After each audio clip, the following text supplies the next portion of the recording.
He was coming back next week, or next week or the week after. But he said he was coming back WrestleMania. Yeah, that's what I thought it was Mania. I texted you on Monday. I said I was gonna come back this week, but then this shit pissed me off. But before that, though, you said he's coming back. Yeah, before that it was Mania. He wasn't coming back after Mania. Yeah, the original plan was after Mania. Nah, it wasn't. It was the Pod 4 Mania, G. It was right, but I knew he was coming back next week, but this week I didn't see nothing on Monday, nothing like that. I mean, allergies have been kicking my butt. That's why I had to no show that, bro. I legit could not breathe. Like I'm on an antibiotic, steroid, histamine. Nah, bro, it's just allergies that wouldn't go away. So, yeah, it's allergies that wouldn't go away. So I had all that. I'm not gonna lie, I was out of it. I didn't pay attention to the chat. And then I didn't watch that live. That you was on? Yeah, the like last week when I was supposed to be on. Oh, okay. That's why I had to cancel so late because I could not breathe. Like out of my nose. My bad about last week too, bro. I had to try our catering for my wedding, so that's why I was. There's one thing I care about the most in catering, and it's the food. That better be good. Yep, exactly, G. Hey, I don't care about the drinks. I don't care about the flowers. That food. Real shit. I know y'all all live far from me, but we sending y'all all an invitation anyway. If y'all can come, cool. But if y'all can't, I already know how it is. But I just want to make sure y'all all family now, so I'm gonna send y'all all invitations. So I'm gonna get y'all y'all's addresses after that. But yeah, G, the food, nigga. This lady makes like a soy glazed fried rib, nigga. I think next week, for everybody watching, next week we should have everybody here for WrestleMania predictions. I know we have a special collab that we're doing next week that I won't spoil. Y'all see when it happens, but we do have a big collab that we're doing next week for WrestleMania predictions. So next week gonna be a pretty big show. We're gonna be talking all the matches and everything. We got a big collab, so hopefully we get everybody back by next week to have the full capacity of the show plus the collab that we're doing. Not gonna make any promises though, because things change, life happens, so I don't want to make that a for sure thing. But just to let y'all know, next week we might be able to have everybody here. But Mo's back, first time. I don't know the last time Mo was on. Yes, sir. When was the last time Mo was on? It's been a minute, dog. Because he be the reason when the show just crashed out on us and we had to make a new one. That was Mo's fault. Before Chamber, bro. Yeah, that was Mo's fault. We had to start the show like at 4:40 one time. That was Mo's fault. Yeah. When's the last time Mo was showing up to work, man? That's what I want to know. When's the last time Mo was showing up to work? I don't know, man. Does he even remember? I got to go back and look at the episode. I don't know. Jack, can somebody tell us? I think it was the one before the Rumble. It was the one before the Rumble. I remember that. We're talking 2 months? Bro, G, the chat is asking me to invite the wedding, invite the chat to the wedding. I think if we get enough subscribers. No. Look, chat, I love y'all, but after the last open mic we did, y'all are not invited to nothing. Y'all aren't invited to nothing. I was trying to say if we get enough subscribers, maybe.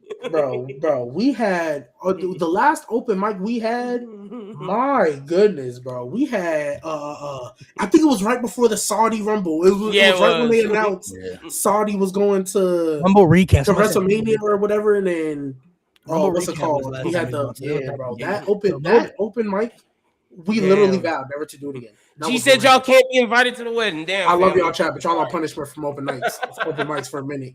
Y'all on punishment. All right, so last time Mo was here was back in January. Royal Rumble recap. So recap. So were you here for the Nikki Bella Brie Bella? I think he was here for that. Here for that actually. No, I think that was the one with Axe. So no, he wasn't here for that one. Yeah, I wasn't here for that. Wait, he was here the one before. The week before, yeah, because I was about to say I was there the week before, and we talked about Brie. We went off. That was like y'all, G and Mo went off. So welcome back to Mo. Shout out to Jay who's not here. Shout out to Nate who's not here as well. Hopefully we get them back by next week so we can do the predictions. Like I said, we do got a big collab coming next week, so stay tuned for that. I don't want to kind of spoil it, just to kind of make the suspense a surprise, but it should be a good collab next week. But this week's episode was originally planned something different, but I went ahead and changed it because there's a lot of things that happened. So I just figured, I was trying, because there's so many people who aren't really into the product, I was trying to not book episodes that were around the current product so we didn't have to talk so much about it. So I was, that's why I was doing like the categories and just like different things that we can do and talk about. But the shit is so horrendous right now. It has to be. It's diabolical right now. What are we doing? There's so many. The fact that the vibes have changed from Monday to Friday, it's insane to me. Monday's episode of Raw was so good, so great. It took the WrestleMania hype level up from here all the way to the top. I'm like, this is what we needed. Yeah. And then SmackDown happens.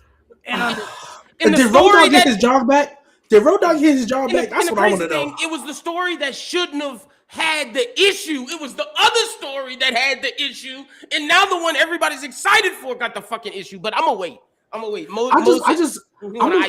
to let Mo go first because he came back. I just want to know, Mo, how does it feel that Pat McAfee's the one that got you out of retirement? Oh my Go ahead, floor's yours. Pat McAfee brought you out of retirement. That's hilarious.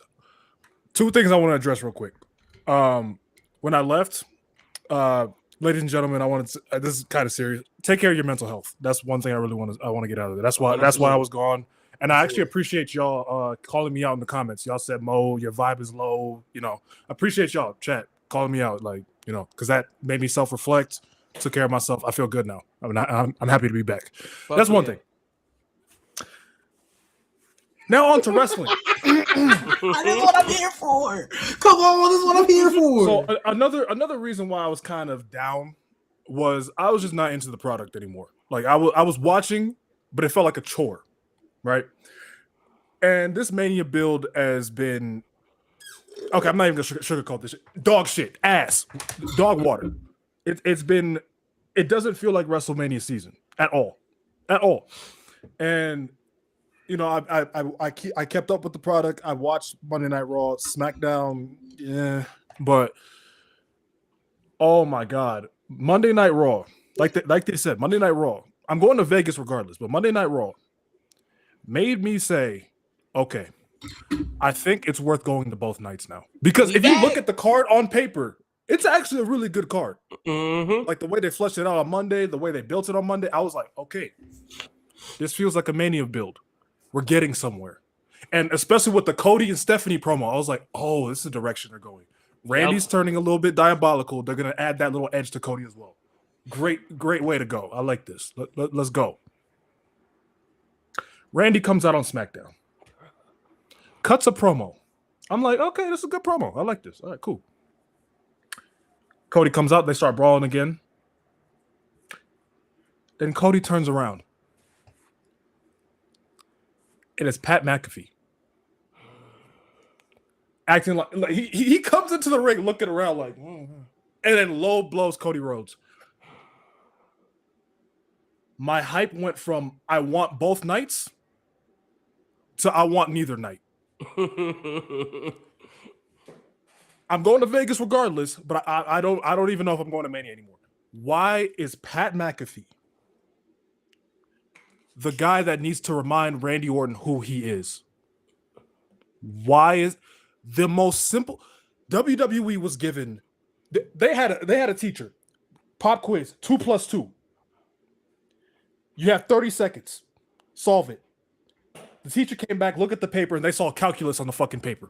But they overcomplicated this story for some fucking reason. Why? You can't even say WWE. You got to say what it is, Mo. It's TKO. I'm sorry, yeah. TKO. My bad. Why is Pat McAfee the guy that needs to remind Randy Orton who he is when you had such a simple 20-year history-filled story between these two men that you could have easily told that people were easily invested in? They've been calling for this match for the last 4 years since Cody Rhodes returned to WWE. Mm-hmm. We've been asking for this match. You had a simple ass story, and then you did way too much. And Malik has said it. What Pat McAfee said wasn't bad. The promo made some sense, but it's Pat McAfee. Right, why? Wrong messenger. See, I have issues. Wrong messenger. Can we talk about the message real quick? Because I want to see how y'all feel. I have issues with the message in the sense that there's two things. Number one, Randy Orton was not in the fucking Attitude Era. Like that, like what he kept talking about the Attitude Era, bring it back. Randy Orton was not that guy. So that's number one. Number two, the product was in a boom period, bro. The product went through a boom period because of Roman Reigns, Cody Rhodes, Drew McIntyre, Seth, and the rest of the roster. For Pat McAfee to come out and shit on said roster and call them small, say they're weak, this shit is trash. You just shit on the boom period. Like, That is hard. I think what Malik said about how some of the fans are feeling, there's a better way to convey that than to say the product is shit and to say the wrestlers you have today are shit and to say that all of this shit is trash. That makes it seem like you're burying your company. You're not burying just Cody. You're burying your boom period. To me, that's fucking stupid. That is fucking stupid. How do you bury the biggest time that the best time WWE's had since the Attitude Era? And let me just call a spade a spade. When Randy Orton was the champ, they had 6,000 people in the building. He didn't make no motherfucking stars. So what the fuck are you talking about, Pat McAfee? You don't know what the fuck you're talking about. There's a horribly written promo, and Ari Emanuel fucked that shit up. I'm sorry, Mo. Speaking of him, Ari Emanuel, I hate you, nigga. Let's die. What is Ari your Emanuel fucking problem? Exactly? Ari Emanuel, I'm gonna read it, G. Hold on. I'm gonna get the exact thing so you know, G. But he basically said McAfee needs to come in and elevate this thing. But hold on, I'm gonna tell you exactly what he said. I'm gonna get it. Yeah. I don't know what he said, but I've been saying for go ahead, Malik. Go ahead. I was just saying I've been saying this for years since Triple H took the position, and I'm glad that some people are really starting to realize it. Yes, Triple H deserves a good bit of the blame for WWE's booking not being the best in the last couple years. Absolutely, because he is head of creative, but he also has somebody to answer to at the end of the day. It's not like Vince where he controls everything. Like, people don't understand. He has people to answer to. So if Ari Emanuel says put Pat McAfee in the story, he's gonna put Pat McAfee in the story. Facts. Like, I don't know why Ari Emanuel's a board member. That shit. He's the Ari Emanuel he's the head is of TKO. Head of Head of TKO. Yeah. He runs TKO. He's like the top guy. And he, out of his own mouth, said, "I felt like we needed Pat McAfee for the story." Hold on, I'm about to read you what they reported. He, out of his own mouth, wanted to make Pat McAfee the next Sylvester Stallone. Okay, so according to Fightful, these are reports. These are reports. I'm gonna read you all the reports, G. According to Fightful, the move to insert Pat McAfee into Randy Orton and Cody's feud was primarily made to boost interest in the WrestleMania and create corporate synergy between WWE and ESPN. McAfee is also set to be featured in the upcoming WWE programming through Mania. So that was 100% an Ari Emanuel decision. Hold on, I got more for you, G. If you wanted to involve him in ESPN, have him fucking commentate the show. Yeah, facts. But just have him commentate the show. Okay. He can promote it on the Pat McAfee show. Do interviews. Per Body Slam Plus, the decision to insert Pat McAfee in the Cody Rhodes and Randy Orton feud was made specifically and directly by Ari Emanuel and the TKO execs. TKO believes that McAfee is a star and convinced that his big name will draw more viewers and sell more tickets to WrestleMania 42. Also, it's being reported now, and this is also this TKO. It's now coming out that TKO's CEO Ari Emanuel was the reason that Travis Scott was added to John Cena's heel turn last year. Okay, and I'm glad you ended with that. Because, oh my goodness, Triple H said if it's going down, I'm airing out all the fucking laundry. I don't blame Triple H, bro. I don't blame most people in this chat, I would say, are young adults to grown men. Mm-hmm. Most people. You might have some teenagers because I know my little brothers watch this show. Shout out my two little brothers. You might have a couple other kids and all that stuff, but for the most part, we are young adults to growner men.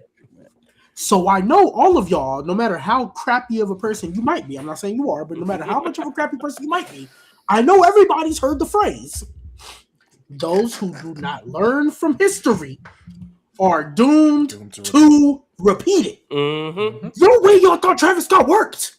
No way y'all thought that was a good thing. It was so bad. Y'all changed John Cena back to babyface really fast and in a random promo. But see, that goes to show that Ari Emanuel's the person because he doesn't understand how wrestling is. He comes in and say, "Do this," and Triple H has to fix it. Like, it's fun. But here's my problem. There's no way y'all are telling me the addition of Travis Scott worked. Oh, I see what you said. I don't know what metric you're watching. There's no way you're telling me it worked. It was universally hated on. So you thought, hey, we have a feud that we literally do not have to write itself. They actually didn't even go the student-teacher route. You know what they was doing?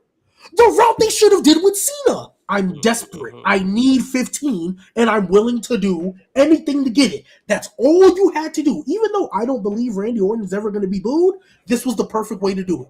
This was the perfect way to do it because Randy, technically, in his mind, is not acting like a heel. He's acting like he's desperate, which is the route they should have done with Cena, which is what I envisioned they would do when I booked the Cena heel turn. However, I'm gonna let you cook G. Just wait, and to G's point, that's why Cody, when he shot, said the story was easy. You should have did master versus student. We'll dive more into Cody Rhodes promo, but keep going, G. I just had to add that because everybody saw the master versus student promo was there.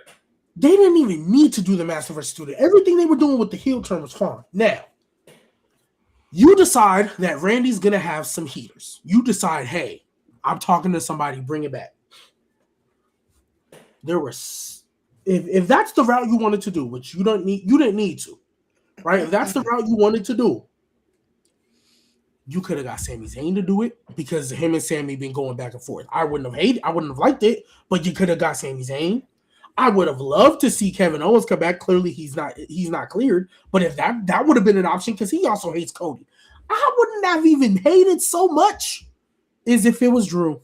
I wouldn't have hated if it was Ethan Page. I wouldn't have hated if it was Ricky Saints. Because all these niggas got history. What history do Pat McAfee and Cody Rhodes have to where Pat McAfee needs to be a heater? And mind you, let's think about this logically. Aleister Black literally is the one who got a pin over Randy Orton, saying you will need to unleash those demons. A black mask to the face didn't work, but a phone call from Pat McAfee did. A black mask to the face didn't work, but a phone call from Pat McAfee did. Are we serious right now? You know what this reminds me of? And this will be what I ended on. And I've said this on the show before. I said this when we were still called PC Wrestling, for those of you that were in the nose trenches. I said this when we were called PC Wrestling. I don't understand why this company, I don't care if it's TKO, Vince McMahon, or Ari Emanuel, I don't care who it is, for whatever reason, they have a tendency and this need, this itch to overcomplicate simple storylines. When I got spoiled technically, but I went and watched it just to make sure, because I didn't see that he was with him. I just saw Pat McAfee was involved. So I was really hoping he wasn't just a surprise guy. He was like a third guy, right? When I went and watched it, you know what it reminded me of?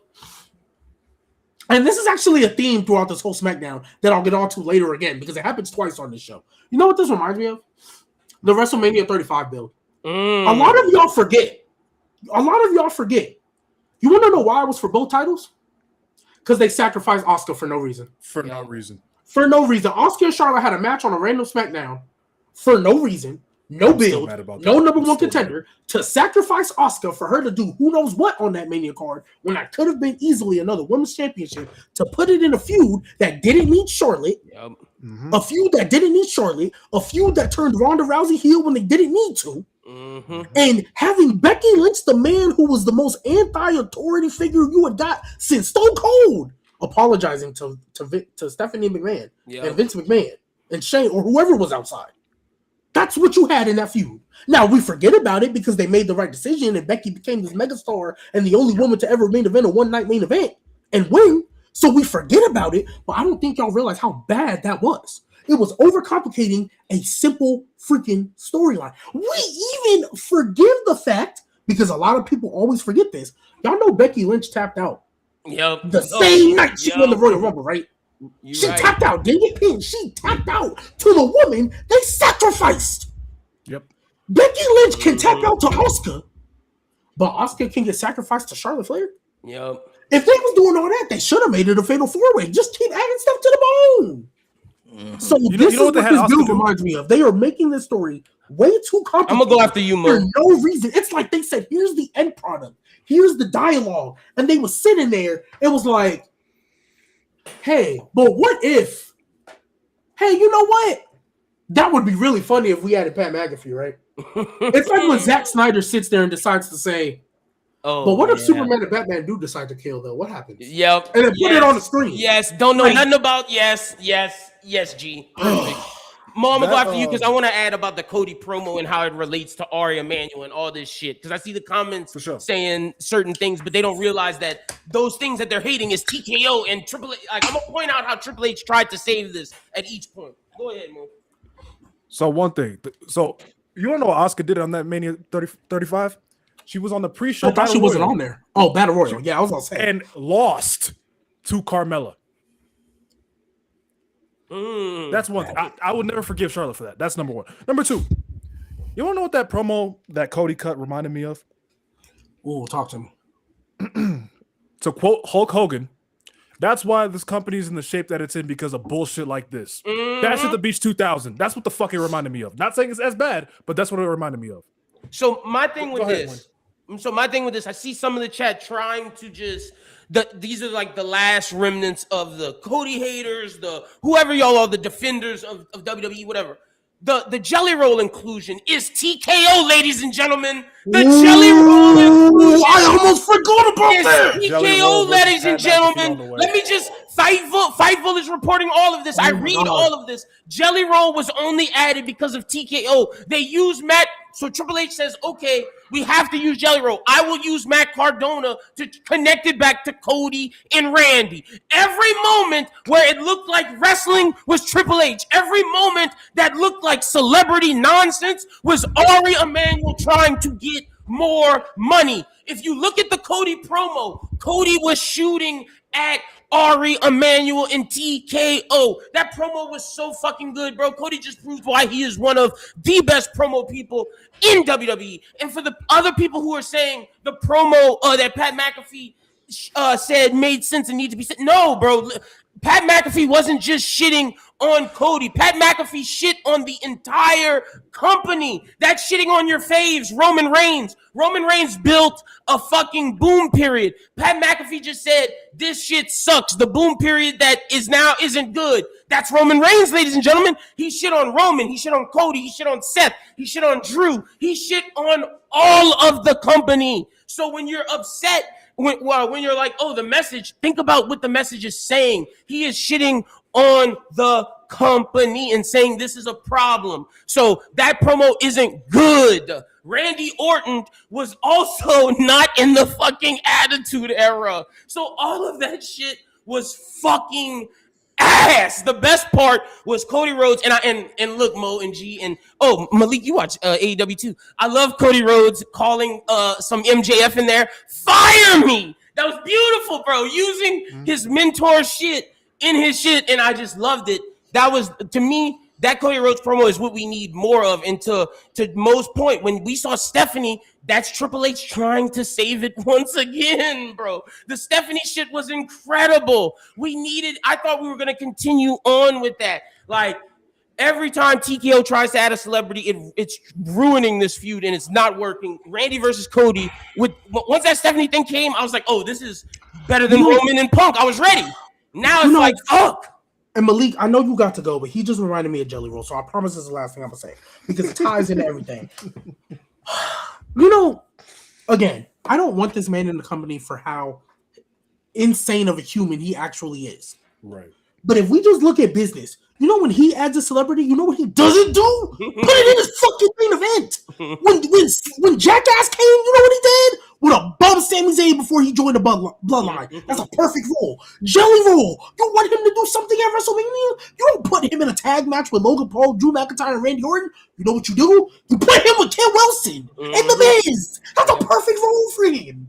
You know what else you do? You put him with Danhausen, who, ironically enough, y'all have managed to get over. Y'all have managed, and with the debacle of a debut that was, you have managed to get him over. That's exactly what you do. You put Danhausen and Jelly Roll in a tag match with Kit Wilson and The Miz. You do not have Jelly Roll be the voice of reason 5 times in a 3-hour show on SmackDown for Randy Orton and Cody Rhodes, who you just met a year ago.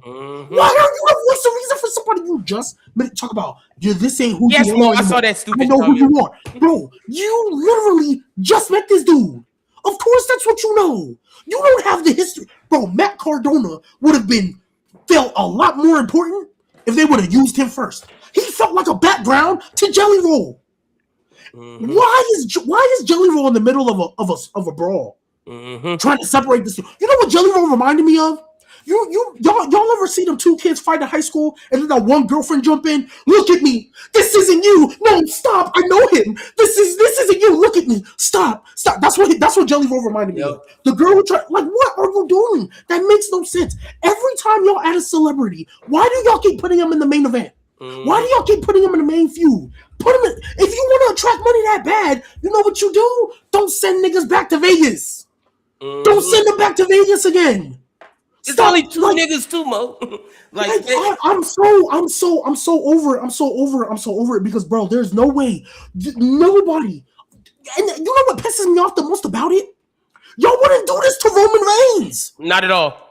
Y'all would not do this to Roman Reigns. Why are y'all keep calling Cody the face of your fucking company? Why do y'all keep putting him in this stupid ass spot? There's no way y'all thought Travis Scott worked. If The Rock would have shown up, I maybe would have let it slide a little bit. But The Rock does whatever he wants, and you're supposed to make me believe that Cody Rhodes lost because of a distraction by that 15-minute entrance? Are you fucking serious? And then a low blow? And now we have Pat McAfee, who inevitably is going to get involved in this match. And I saw somebody say, I think it was Young EA, he said it in the chat. He said, now I want Cody to win because of this stupid shit. And that's the pot. That's why I want. That is a problem. If you want Cody to win this match now because of how ass everything they're doing with the heel turn, are we fucking serious? I'm sorry, Malik. You can go. You can go. They need to. We'll talk about how to save it later because I have a pitch that I pitched to y'all off air about how they can save it. But y'all need to stop. And Malik, I'm gonna let you take over. Y'all need to stop with the Cody. None of this is Cody's fault. Like y'all are. Some of the people in the comments who are blaming Cody Rhodes, if you look at every time with Mania, they have come in TKO and messed this up. Y'all love 39. We love 40. Like, y'all need to stop with saying that this is Cody's fault. It is not Cody's fault at all. Well, I mean, Roman Reigns is at a different place now, too. I mean, we can't forget he was in storylines where he was getting dog food dumped on him at one point, too. So true. Roman Reigns was always they put him in bad spots, too. But maybe not as bad. It's different, though. What Cody Rhodes is now is not what Roman Reigns was with Big Dog. What Cody Rhodes is now and what Randy Orton is not Roman Reigns' Big Dog. They wouldn't do this to Tribal Chief, is what G saying. Like, they wouldn't do this. It's not the same, but Roman was still the top guy, though. Like, if Roman's supposed to be our top guy, you can't treat your top guy like that. You know what I mean? You can't put him in positions that way. Same with Cody. If Cody's supposed to be your top guy, you can't put him in positions like this where everything is going to suffer and then he's going to be the one to take the blame for it. You know what I mean? It's kind of like a basketball team. You know, if LeBron's on the team, right, and he has a chance to shoot the shot, but he gets double teamed and there's a wide open person in the corner. If he passes it and that person missed, then it's LeBron's fault because he missed.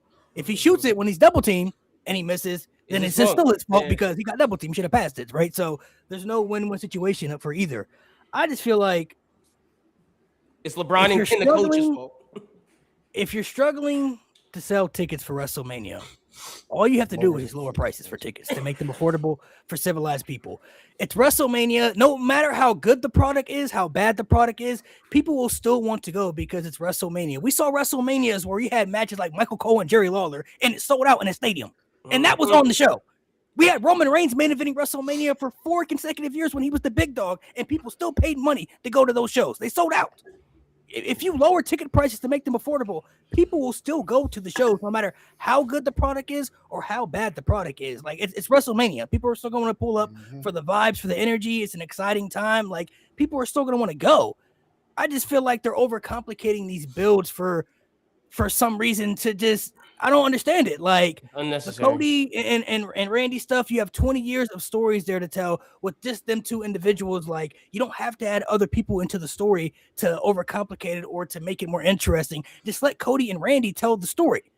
They're capable enough to go out there and tell an interesting story with 20 years of history there. Then you got Lil Yachty now involved in this U.S. title. Oh, don't get me started on that shit. Bro, like, what? That don't bother me as much. I like Lil Yachty, and I know he watches the product, but he instantly made Trick Williams seem less important. He instantly dropped the aura. It doesn't bother me, but I agree with G. It's like, why? It doesn't need it. It doesn't need it, bro. They're adding people to these stories that don't need to be involved in these stories. That's the issue. And most of them are celebrities, outsiders who aren't, like there. You know what I mean? Like, especially with the main events of WrestleMania or these big high profile matches, the best story they got going into Mania right now is not even a title match or a main event. It's Brock and Oba. Yeah, it's not even a title match or a main event match. That's the most Jesus interesting, Christ. most hype story, and they've done the bare minimum. All they've done is like face-offs. That's pretty much Which is all you need. Oh, that's all they've done my for the last 3 weeks, and that's the most hyped match they got going into Mania right now. And it's not a main event or a title match.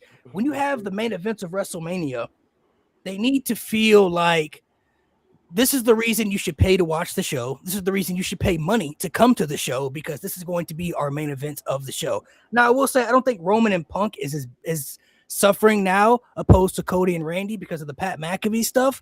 But even Cody and Punk is still like, I felt like I was expecting more out of it. Like I felt I was expecting 100%. Something more spicy to it. And I don't really like the fact that the Usos are involved in this either. Like, I don't know why we can't just have Roman and Punk tell the story themselves. I know the Usos make sense because of the history of the family and everything, but like, we don't always have to revert back to the bloodline stuff with Roman Reigns stuff every time in these high profile matches. Roman and CM Punk are two of the best storytellers you have in the company. You don't need to add other people into the story for it to be told. Just let them two tell the story. Once Roman Reigns said, I hate CM Punk and I'm taking the title from you at WrestleMania for those reasons, all you have to do is now just build it up with those two individuals. I don't know why we have to keep adding outside people and family members and all these other people to these stories that don't need to be involved in these stories. And now you got Randy and Cody that it was perfect, bro. Like Randy and Cody now just feels like deflating a bit. Because I was very much interested in it. The heel turn with Randy. I'm like, okay, that's the best version of Randy when he's a bad guy. That's the Randy that everybody loves. Then he has this mystery person who's on the phone with. So it's like, all right, who's this mystery person? Like, okay, I'm interested in that. Let's see what happens there. And then you had the promo with Stephanie that made it interesting. And now what she said also made it interesting because now it's like, okay, what's Cody going to do? And now he has to realize he got to tap into something different. He got to be a different version of himself. He's going to be this version of Randy.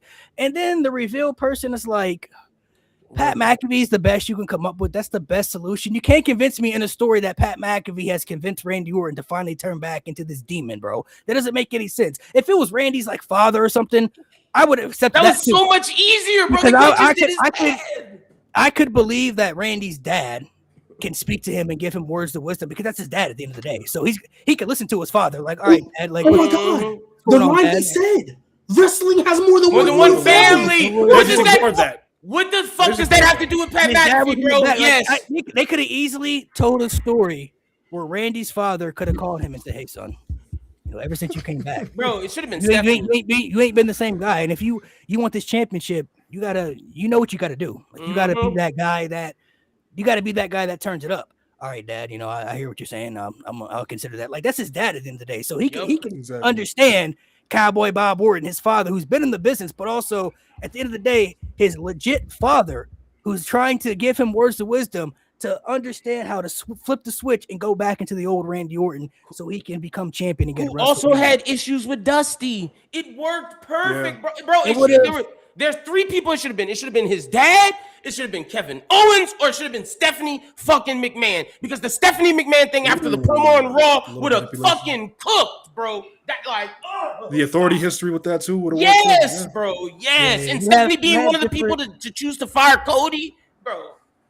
You have different things that you could have tapped into to make this work and to benefit from it. Like the reveal of the person was deflating. I don't hate the promo. I think they're trying to dig into the stuff that people are complaining about not liking, like Cody being the guy. Some people feel like he's not fitting to be the guy and they don't want him there. Okay, well, we hear that. Let's stick in that. And then the shitting on the current product and era. I mean, yeah, you could talk about how that wasn't a good thing or whatever the case is, but there's also a portion of audience who, ever since the Attitude Era, has swore that wrestling has never been the same, right? It's been declining since then. And Pat McAfee was poking the needle at that. So I think they're trying to dive more into that, which I understand. It just, when it's coming from Pat McAfee, who doesn't have any allegiance to the story, has no history, has no nothing. And then when he has to be like the heat seeker now, or we're supposed to be convinced that Pat McAfee is the guy who's been on the phone with Randy Orton, and now he's the one that's convinced Randy to turn the switch. I mean, Pat McAfee, respectfully to Randy Orton, he's a nobody in wrestling. Zero. Randy Orton is one of the all-time greats. He's a legend. He doesn't need a Pat McAfee in his ear, being the evil voice in his head, telling him to, hey, go do this and do that. I would have much accepted if Randy was talking to himself at this point. If he was talking to himself, that would make sense too. On the phone with these voices, and he was because the voices are in his head and shit. Yeah, the voices are in his head, and he was convincing himself. You know what I mean? Like that. I would have much rather accepted that, but this is like they're overcomplicating these builds for no reason. I don't understand it because on paper, this WrestleMania doesn't look bad. I feel like every match on the show legitimately could be a really good match, but these builds just feel so overdone and overcomplicated for ticket sales, whatever the case may be. Like I said, if you want to sell tickets for WrestleMania, just lower ticket prices. That's all you have to do. People will still go to the shows, man. We've seen some of the worst eras that WWE's ever sat through, and they sold out WrestleManias with some of the most diabolical main events that we've ever seen, or some of the most underwhelming matches on shows that we've ever seen, some of the worst WrestleMania matches that we've ever seen. People will still go to the shows. They will want to go to a WrestleMania. If you're a real, true, diehard fan, you've been watching for years, it's some people's dream to go to a WrestleMania if they've never been before. And some people go traditionally.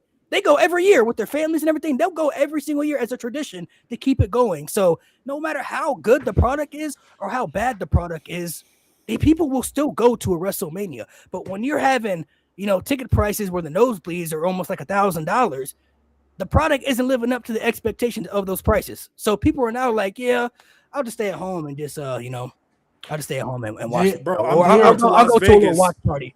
Yeah, I'm going to Las Vegas, and I'm literally just going to go to a watch party. That's another thing, bro. They shouldn't have changed the city. Like, imagine if they went to New Orleans. I guarantee I would still be pissed off if this was. I would still be pissed off if this is what they sell. Oh, for sure. And then here's my thing too. One, Malik, you just said it. The best feud they have going into this Mania card. It's not a main event. It's not a title match. And all they've done, if we just break it down. All they've done is a clothesline outside the ring, a power bomb, and Triple H, for wherever he came from, got in the middle of them.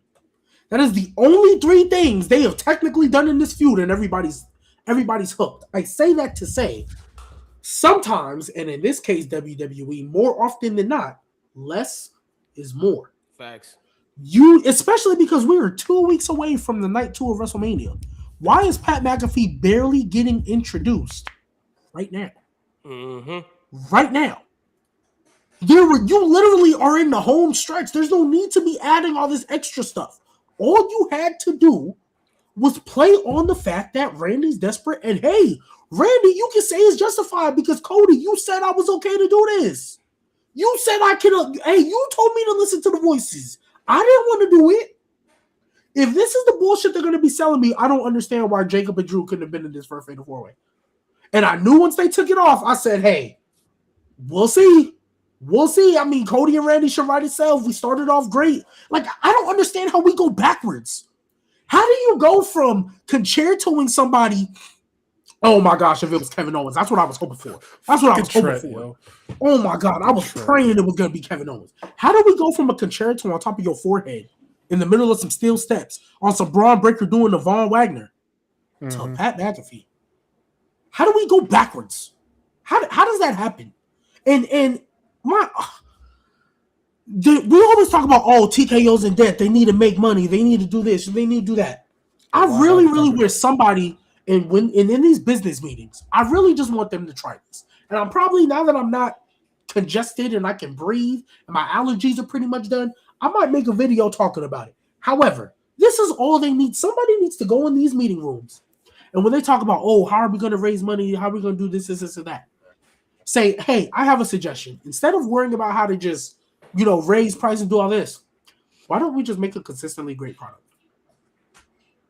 That way people are more willing to spend the money. Right now, the only people that are spending the money are the rich people that are going to go regardless. Facts. But you know who would be more willing to spend the money? The middle-class families who are actually really, really, really, really excited to go, as opposed to the rich people that ain't got nothing to do. Like, as you just said, Mo, you're going to Vegas regardless. And you're contemplating. You know how bad it is to be in Vegas the weekend or be in the same city of the weekend of a WrestleMania, have the opportunity to go and debating not because of the money, but because of the product. That's horrible. And this is a middle class man. Even though he got his own little, I ain't gonna put all your business out there, but I know what type of paper you rolling with. This is still a middle class man. Hey fellas, we got love from Chile. Somebody sent us a chat from Chile saying greetings all the way from South America. Hey, shout out Chile, man. Shut up. Why are we doing this? I ain't gonna lie, bro. Just I always say I never want to be disrespectful to writers. Because I don't know how hard it is to juggle three different wrestling shows and try to make everything continuity and blah blah blah blah blah. It can't be this hard. It can't be this hard. There's no way you're convincing me I can't go in there and write this story a lot better. There's no way you're convincing me I can't go fix your women's division. There's no way you're convincing me that Roman Reigns and CM Punk, even though it finally picked up a little bit, Roman Reigns and CM Punk, we kind of raised our eyebrow a little bit. How you go from saying I'm gonna bury you next to your father to punching him in his face because he called you old? I get the story they were trying to tell.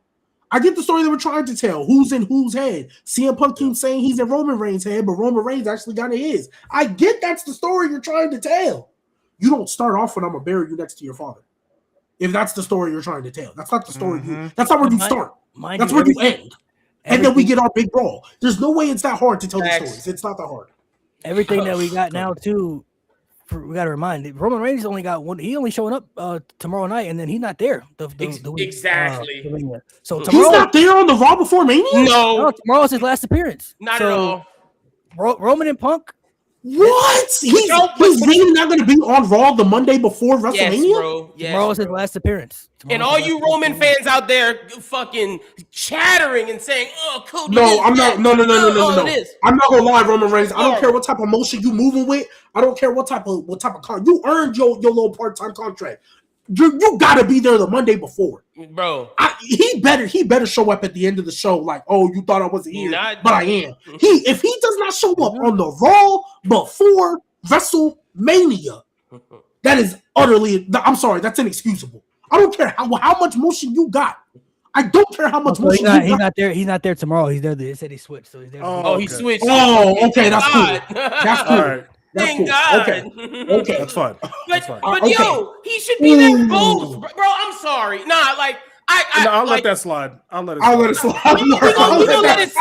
We got bigger fish to fry at this point. We got bigger fish to fry. He can do a little. Y'all don't think that's an issue though? Y'all don't think that's an issue though? He can do a pre-recorded segment. I feel like, I personally feel that's crazy. WrestleMania, I think he has to be there. He gotta be. That's what I'm saying. Like if this was I do too, but but we live in the world of we live in the world of Brock Lesnar's and.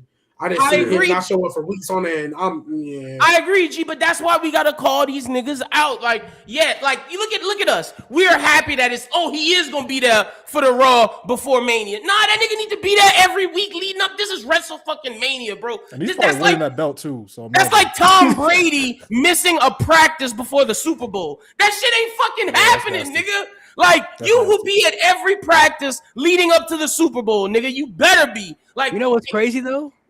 I'm looking at it right here. So Roman Reigns won't be there tomorrow, but he'll be there the last Raw for Mania. But Brock's gonna be there tomorrow and the following Raw. See? Nah, dog.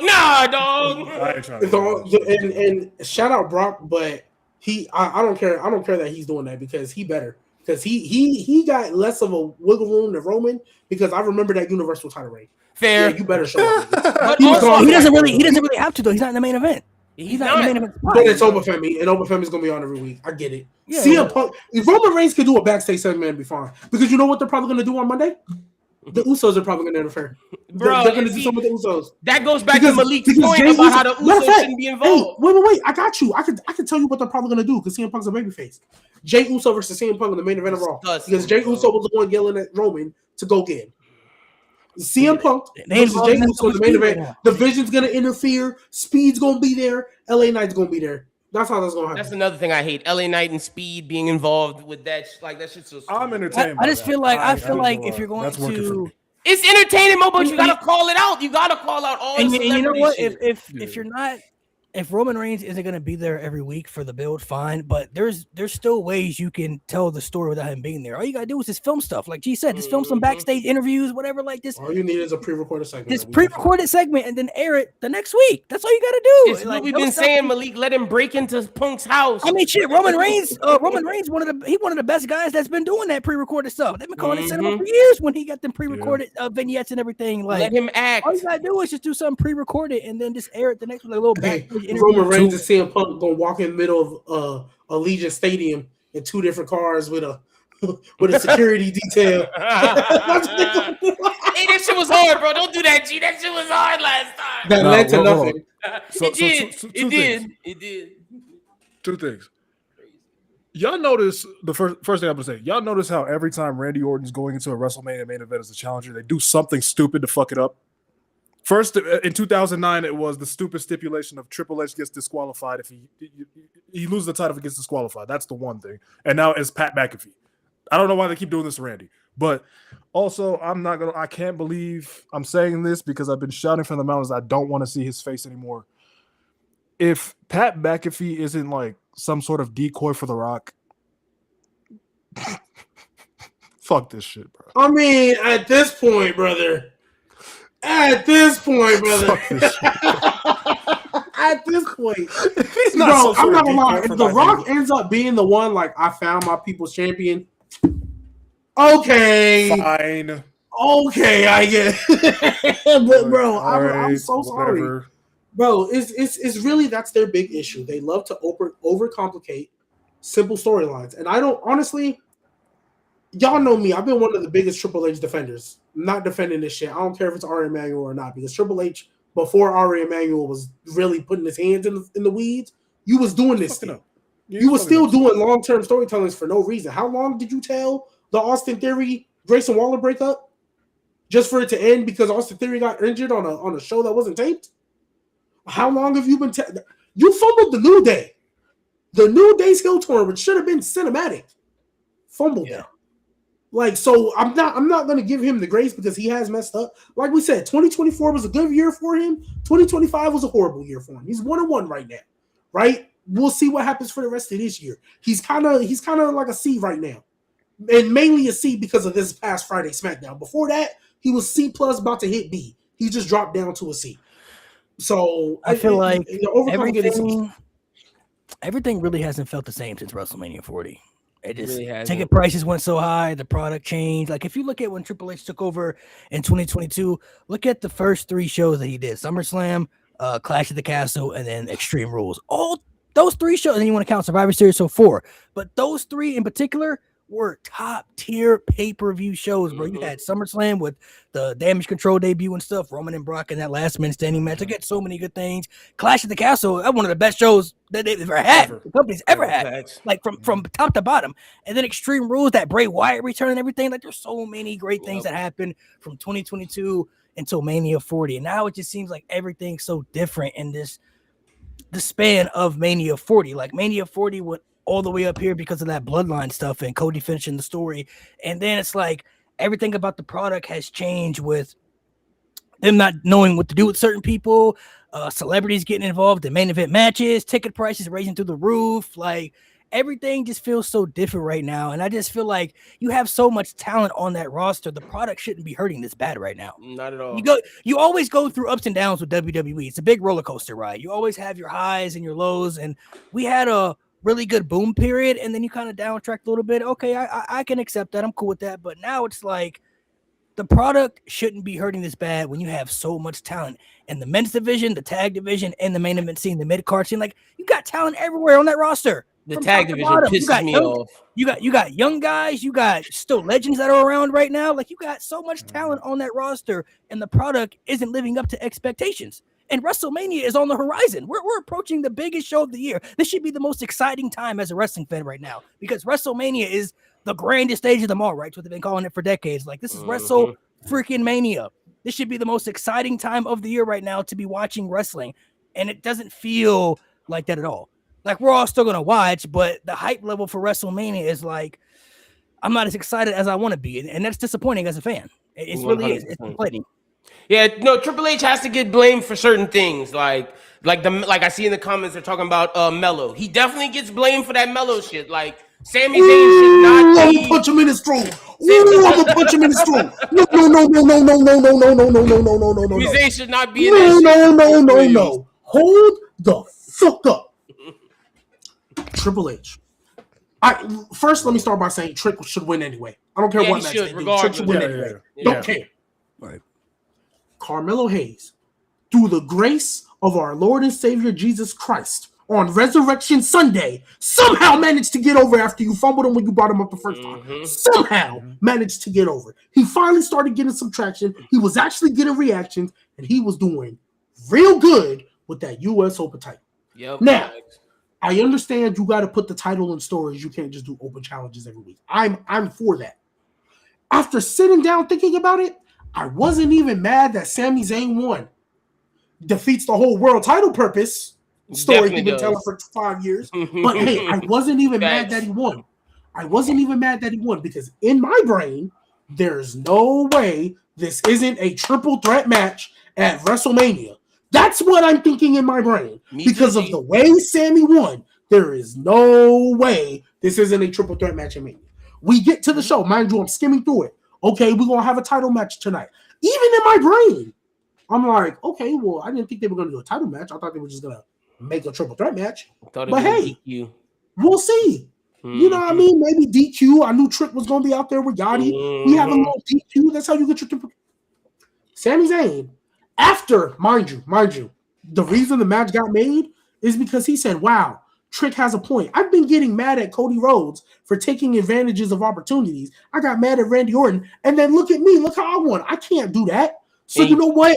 Man of integrity. I said, when he said that line, I said, I swear, if this match ends the exact same way you just had, I'll be fucking pissed for multiple reasons. Sure enough, Carmelo Hayes fakes an injury.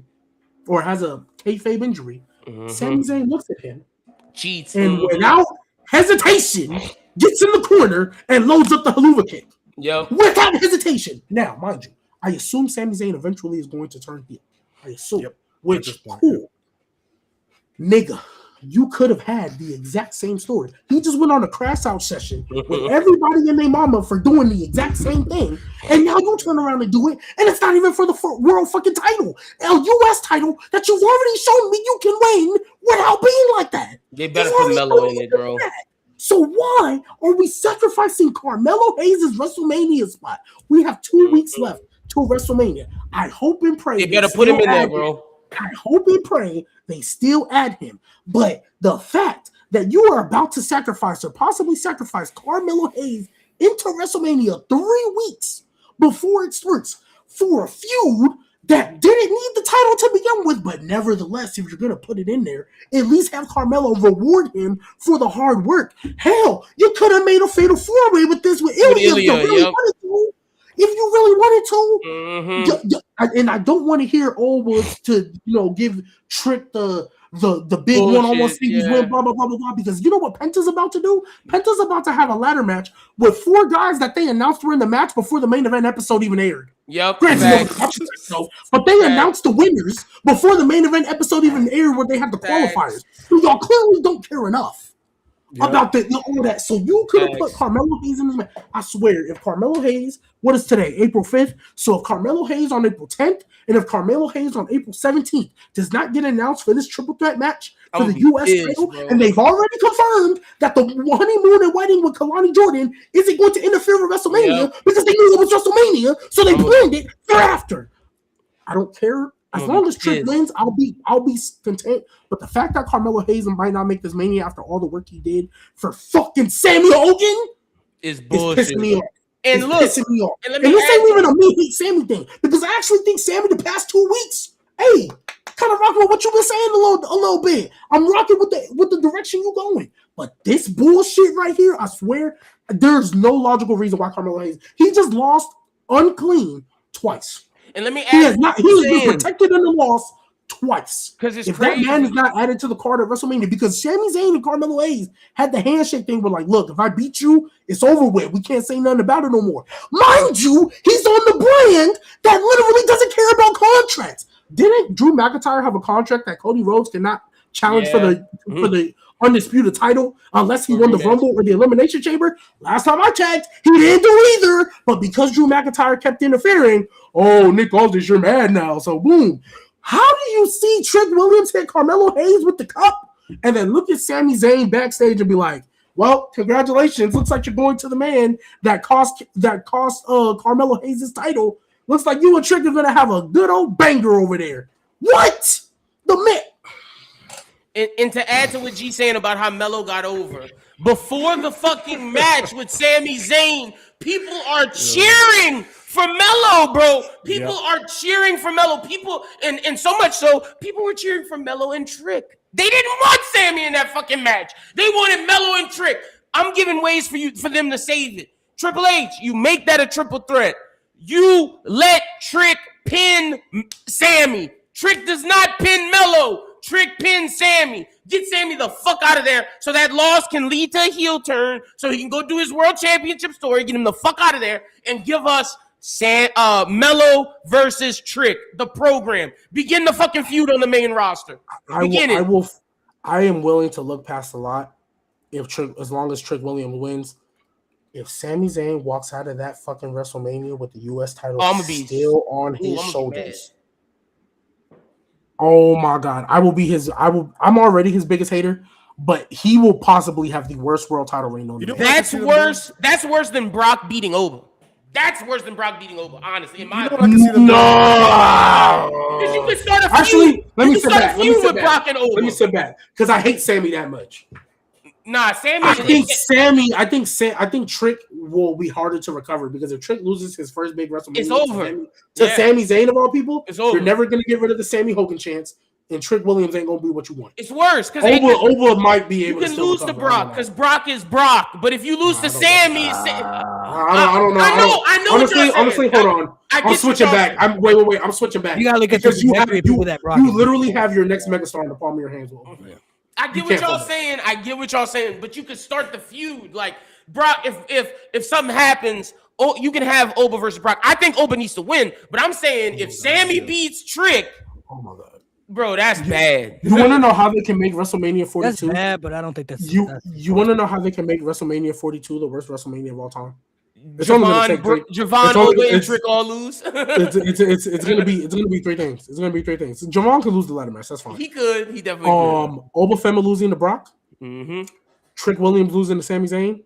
And the Bellas winning the women's tag team. Oh my gosh! That is the number one way. Nah, this will make if all those three things happen, I'll be sitting here with my dad Pat the same way I sat here after WrestleMania 39, pissed off his head because that would be worse than 35. That would be worse than 34. That would be worse than chill out. No, yeah. All right, Chad, I get it. I get it. Y'all right. Oba has to win. I'm sorry, Chad. I understand Oba has to win, Chad. I'm just saying the Trick losing is bad. That's really bad. Maybe not as bad as Oba. You know what I can see them doing? The Trick losing is bad. You know what I can see them doing? Leaving Melo out of the match. They just do Sammy and Trick and then do a fucking double turn where Sammy fucking retains. I can see that. I can see double turn. Wait, what do you mean? Or Sammy turns heel and Trick goes Sammy face. Goes heel, Trick nasty. That's you know what I would want them to do? I want Carmelo. You know what? I want Carmelo to call Sammy so that way we can get Trick and Melo game back. I'll be okay with that. How? Okay, wait. I still feel like. I mean, there's no way there's not going to be a triple threat in my mind. There's no. It has to be, bro. Especially after it ended. That to me just confirmed. Like, okay. Well, I didn't think Pat McAfee was going to be in the storyline like where we are. Yeah, but I don't know, man. I forgot to bring. I was about to say. Speaking of that, can I give y'all my pitch on how I think you turn it around? Because you got to turn it around. So people in the chat are already saying they want Cody to win because of what's happening. People on the internet are already saying that. If you go to Ari Emanuel's post, if you go to his Instagram, everybody in the comments is saying, "I hate you, nigga. Let's die." Like everybody's saying it. I retweeted it. Niggas are saying fuck you in the comments. Well, what you do now, you turn him into you make Triple H be the face for it because Ari Emanuel won't get on TV. You make it be TKO versus Cody. You bring in the Authority versus TKO. You got to have Triple H be the face for it. If not, do Nick Khan And that's the way you turn it around. You have Randy Orton work for TKO. You have Pat McAfee. You have a bunch of people work for TKO, and Cody Rhodes comes in and it's like, I'm gonna defeat TKO for everybody. That's how you gotta fix it. That's how you gotta fix it. There's no other way. Honestly, bro, it's just a repetitive of the story they told years ago. I get it. It is 2026. We shouldn't be in this position to have to turn it around. Though. I agree, Malik. I agree. Lynn, how you turn it around, G? Tell me how you turn it around then. Lynn, it is 2026. If you think I want to see Cody Rhodes overcome the big boss 12 years after we saw it already, bro, it'd be different if Cody Rhodes was 5'11" trying to be a world champion and never done it before. This nigga is 6'3", 6'4", and is a 3-time undisputed champion and beat Roman Reigns. I agree. I don't want to see that crap anymore. How you fix it? How you fix it? Tell me how you fix it. Pitch to me. Pat McAfee cannot make the show due to travel concerns, and Cody Rhodes is the one who cut the engine off the plane. Cody Rhodes is the one who cut the. Wow. Honestly, the most simple thing they should do, it's pretty simple. They just got to have Randy Orton beat the shit out of Pat McAfee, bro. Okay. They got next week on SmackDown. Randy gotta he whatever they gotta do to fix it. He gotta be like, you know what? Fuck this. I second guess myself. Cody and Pat McAfee have a match. Cody wins really, really quick. Randy Orton punts Pat McAfee in the head. I would just even say that. Just have Randy Orton turn on Pat McAfee. Randy Orton's like, you know what? The voices in my head telling me I don't need you, bro.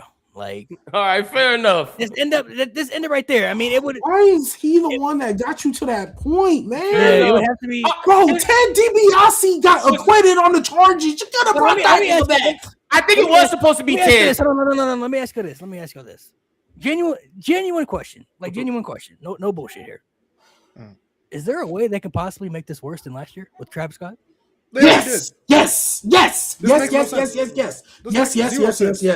already did. They already did. It's already worse than Travis Scott? No, I can't say it's already worse. No, because here's the thing.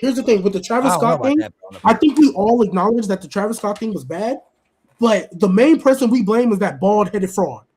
Because if he would have shown up, I don't think anybody would have tripped about the Travis Scott thing that much. Nobody would have. They still would have thought he wasn't needed. But nobody would have tripped about it that much because Travis Scott was not looked at up until WrestleMania when The Rock showed up. Travis Scott was not looked at as the key central point as to why John Cena was doing what he's doing. It was supposed to be The Rock. In this case, the way they're telling the story, Pat McAfee is the reason Randy Orton is listening to the voices. That's fucking stupid. All right, I see what you're saying. Why is Pat McAfee the reason? Good cook. That's a good cook, G. I see what you're saying. Oh, that's God, Cody. Only if Cody wins. That's the way they do it. Some Cody. No, bro. I'm not gonna lie. I think Young EA is the one I said it. I know I said it earlier. I really want to see Cody win now because I don't want to see Pat McAfee be the reason Randy Orton is a 15-time world champion. But that goes back to my point, G. If Pat McAfee's involved, how do you do it? Like, I agree with both. You know what they're gonna do? You kick Pat McAfee in the head. But my assumption is Pat McAfee stays there. That's why you have Cody have to fight the Authority. You know what they're gonna do? And y'all know it, bro. I think I know what you're gonna say, Malik, and it's gonna piss me off. I don't want to say it, but go ahead, say it. What are they gonna do? Pat McAfee versus Jelly Roll? No, they're gonna have Jelly Roll come out and help Cody. I mean, that's exactly what they're fucking gonna do. That's exactly what they're fucking gonna do. That's nasty, bro. That's exactly what they're fucking. Because there's no way they're not doing Backlash. They're gonna do Cody and Jelly Roll versus Pat McAfee and Randy Orton. I'm with you, G. I'm with you. That's the tag team match at Backlash. Matter of fact, bullying's not because Cody Rhodes is by himself now, and Jelly Roll took the RKO, and now Pat McAfee's involved. Cody's outnumbered. I could definitely see Jelly Roll showing up at WrestleMania. Why is your main event feud? So honestly, this might be worse. This will be worse than Travis Scott.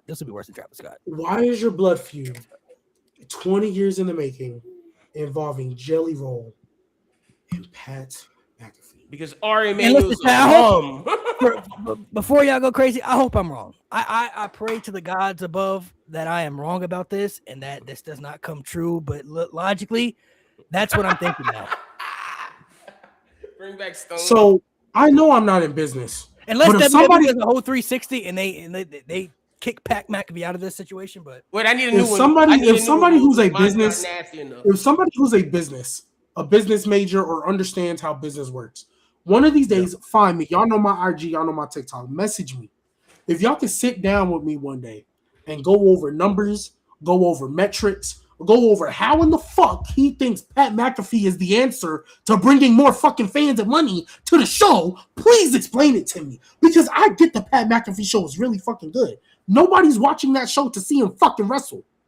Nobody's watching that show. They're watching that show to hear him talk about wrestling, not actually do it. I swear, one of the biggest blessings and curses of COVID, that Pat McAfee ever went through, is that he could jump on the top rope pretty easily. Because ever since that fucking match against Adam Cole, they just be spawning, hey, I know you can jump on the top rope and do a suplex. Here you go. Let's give you a good match with Gunther. Here you go. Let's give you a WrestleMania match with Austin Theory. Here you go. Let's put you in the Royal Rumble just to eliminate yourself, and that spot could have been used for somebody else. There's no way y'all are going to convince me that was the answer. If you really wanted to bring some money, right? If you're watching and you're like, hey, I really think we need to bring some money. You know, who's going to attract the viewers? They went through all the celebrities and landed on Pat McAfee. Not Tom Brady. Not Pat Mahomes. It's in Vegas. You could have got a Max Crosby on there now that he ain't going nowhere. No, you got Pat McAfee. Matt Crosby got traded to the Cowboys, didn't he? I don't know what Crosby going. No, he went to the Ravens, but I think he physical. Yeah, I think he back to the Ravens. He got traded to the Cowboys though. Afterwards. I don't think so. No, he's still a Raider. Yeah, he's still Vegas. I know they wanted to try to trade for him, but they didn't. Okay. I'm still in Vegas. Yeah, so why like out of all the people you picked a punter? And granted, it might be the most famous punter, but you picked a punter. I get he's been on your shows. You could have had him commentate if you want to bring him more money. It's hey, trash, also too, commentating the show, Pat McAfee. That would have worked. You get all the ESPN exposure. You have Pat McAfee. If you would have announced Mauro Ranallo would have been the commentator, that would have brought him more money than Pat McAfee in this fucking angle. Mm-hmm. Bro, trash. I don't even care. I don't even care about Pat McAfee being part of the show, bro. He shouldn't be a part of this. He shouldn't be in the main fucking events. You want to have him come out and host with John Cena? You want to have him come out and host with John Cena, be a commentator, or even put him in a little story with somebody else? Cool, but like Danhausen, oh my god, Pat McAfee and Danhausen would fucking be elite next to the Miz and Kid Wilson. We're talking about the main events of WrestleMania. Why are we overcomplicating these builds, adding other people a part of stories that don't need to be a part of it? I don't understand. Like, do y'all not trust Roman, Punk, Cody, and Randy to go out there and tell stories themselves? Like, do we not trust that they can generate enough money in the main event of WrestleMania? You put them there for a reason. They're main event guys. They draw money. You put them there for a reason. You don't trust them to be able to go out there themselves and tell a story without a bloodline stuff or without celebrities being involved. I don't understand. It's WrestleMania. It's the main event. Randy Orton's a legend. Cody Rhodes is the top guy right now. Roman Reigns, one of the biggest draws I've ever had. CM Punk, one of the most popular superstars in company history. You got enough money generated right there. Those four individuals involved in the main event for night 1 and night 2. You don't have to add other people to the stories to make it more interesting or to revenue more money to get more ticket sales. If you lower ticket prices for the show, people will pay money to come to the show. Facts. They will pay money to go to WrestleMania, no matter how good the product is or how bad the product is. People genuinely will want to go to WrestleMania with their families, with their friends, with their coworkers, or whatever, because if you're a wrestling fan at heart, it's WrestleMania. You want to go for the vibes. You want to go for the energy. You want to go to meet other wrestlers. You want to go for the experience. You want to go for all the credentials that I just named. You don't have to add outside people or other people involved in the stories, even if it makes sense with bloodline stuff. Like, you don't have to always add those layers to stories to make them more interesting. In the main event of WrestleMania, you got people there that can generate the money and to make the stories interesting. You put them there for a reason. So why are we overcomplicating these builds? I don't understand it. Like, it was such a simple layup. This is like if Michael Jordan was going for a wide open layup and just missed it in NBA Finals. You know, like, why are we overcomplicating these fields? It doesn't make any sense. Hey, and to those points, this is the last thing I'll say. There's two things. One, when Cody Rhodes, even though I feel like Cody Rhodes be taking forever to say something sometimes. Man, he ain't never cooked more. Imagine if the third man wasn't Hulk Hogan, it was Disco Inferno. When Cody Rhodes said that, I was like, oh my God, Cody Rhodes, you absolutely fried your segment. Great job. Second, King Howard 912, I believe that's your full username. You are now my favorite, other than my little brothers. You are now my favorite watcher of this show. This nigga fucking cooked. You know what he said? How you can fix this shit? Danhausen goes on the Pat McAfee show. Curses Pat McAfee, he can't be at WrestleMania. Yes. Oh my God, you just fucking cooked. Yes. You just fucking cooked. And then we tie in what G said earlier. The engine of the plane is fucked. Right. Yes. Yes, Danhausen make sure the plane engine. Yes, I love all of that. Right. I love all of that. And TKO brought back. I'm seeing the comments. TKO is the reason why John Cena's here to host. They gave him a bag. Like, bro, that's I can understand. Oh, you want to bring more money? John Cena isn't unretiring to do something stupid. He's hosting WrestleMania. Oh my God! Wait, fuck. He's gonna get involved in the main event. He's gonna get involved in the main event. If not the main event, the Gunther match. One of them. He's gonna get involved in the main event. He's gonna interfere in Orton Cody because he's gonna interfere with Cody and Orton. He's going to. He's gonna interfere in that match. He's either interfering with that one or the Gunther pull a Rock at 27. One of them. He's gonna pull a Rock at 27. He's interfering in the match. John Cena gonna interfere in the match. It's going to either be the Gunther Seth match or the Randy Cody match. One of them. He's getting involved in. I see it. The Gunther Seth. He better not interfere in that shit. I can see. Hey, that man better not lose at WrestleMania. I get this was your backup plan because Braun Breaker's hurt. I get it. That man better not lose at WrestleMania. Gunther's another one that can't lose. Another one that can't lose. Well, how you going? What you mean Gunther can't lose and Seth can't lose? They fighting each other. No, Seth can lose. Seth cannot lose. He be all right. Okay. He be cool. The person he got beef with ain't the one he wrestling. He can lose. Okay, I got you. Nah, Gunther. What I want to see Gunther do. So let's say Cena opens night 1 or night 2, right? Cuts a promo, whatever. That's when Gunther's music hits and they're on the ramp and they just. That's what yeah. And after that, Gunther better. I want Gunther to beat Seth in 5 minutes. I can see that. Ooh, 5 minutes. I kind of want a long match. 7. I mean, okay, I get. We want to see real raps, but you want to revive that nigga? 5 minutes. Nah. I think Braun Breaker's. Oh, that's bro. I'll be so I mad. think Braun's gonna help him win. I'll be so mad. Oh, I mean, I want to see real raps too. I want to see real raps. I want that to be a 25-minute banger. Yeah, it could be with Oba and Brock, cool, but no, I don't want that. Wait, the Seth. Oba and Brock ain't going longer than 7. I'll tell you that right now. The Seth thing could be a 10-minute match to most part. Mo, you just said what I think gonna happen. And to G's point, it being slow. Braun Breaker's gonna come out and interfere that match, bro. 100%. Braun Breaker's clear. I'm not gonna lie. If he comes out and interferes, that means he was clear enough to wrestle. He's clear. No, wait. You literally. Come out. Braun Breaker's 100% clear. Like he could wrestle right now. The only reason they cleared him. When did they clear him? They cleared him like a couple weeks ago, bro. Yeah, he's been. The only reason. Wait, let me tell you. The only reason why they haven't brought him out is because they want to do the Seth Braun feud right, quote unquote, and give him a full build. Oh no, he's been clear, brother. Like 100%. What? Yes. What? Oh my God! That's what it's been reported as. That's what's being. Yeah. What? Gunther would have done You can't do that. You right. Wait, I didn't know G didn't see that. G, you not on Twitter. You gotta get on Twitter, dog. I'm not. Look, I just scared my son. I'll be right back. Oh my God. You good? Yeah, no, that nigga clear. How y'all feel about that? I think he's gonna interfere. I definitely do. That's what I saw that coming as soon as they announced Gunther and Seth. I'm like, oh, Braun's gonna interfere. Cool. And look, interfere, bro. If he doesn't, then either way, I'm gonna give you the pitch for the Gunther stuff. This is my thoughts. Paul Heyman hires Gunther, and Gunther's gonna beat Seth. Brock Lesnar should lose. Let's say Brock Lesnar loses to Oba.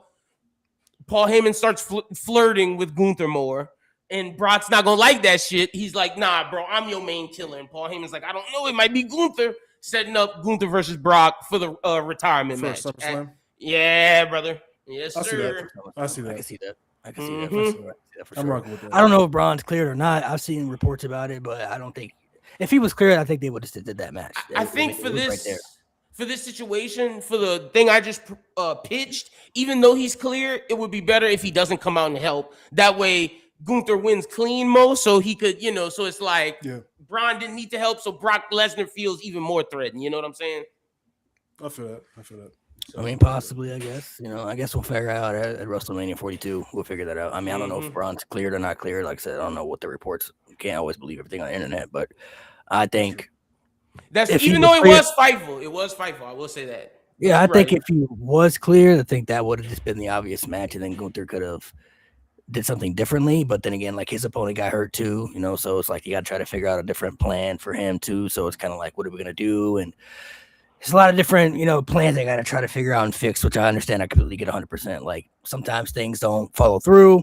plans don't follow through the way you want them to, so you got to figure out a plan B. And Gunther as a plan B is not a bad option. It's a great plan B. I just think Braun wasn't clear enough for the program to be rightfully billed. Like that's what everybody's saying. It's like he wasn't clear in time for it to be a properly long enough build in their opinion. Long term. I'm gonna be so real. You talking about they wanted it to do it right, blah blah blah. First off, you fucking put Pat McAfee in the main event of your other world title. You clearly don't care. You clearly don't care about that. Second, all they had to do, if you saying he been clear for a couple weeks, Gunther barely come out last week, if I'm not mistaken, right? Facts. Right. So when Seth Rollins was about to take out Paul Heyman, that easily could have been Braun.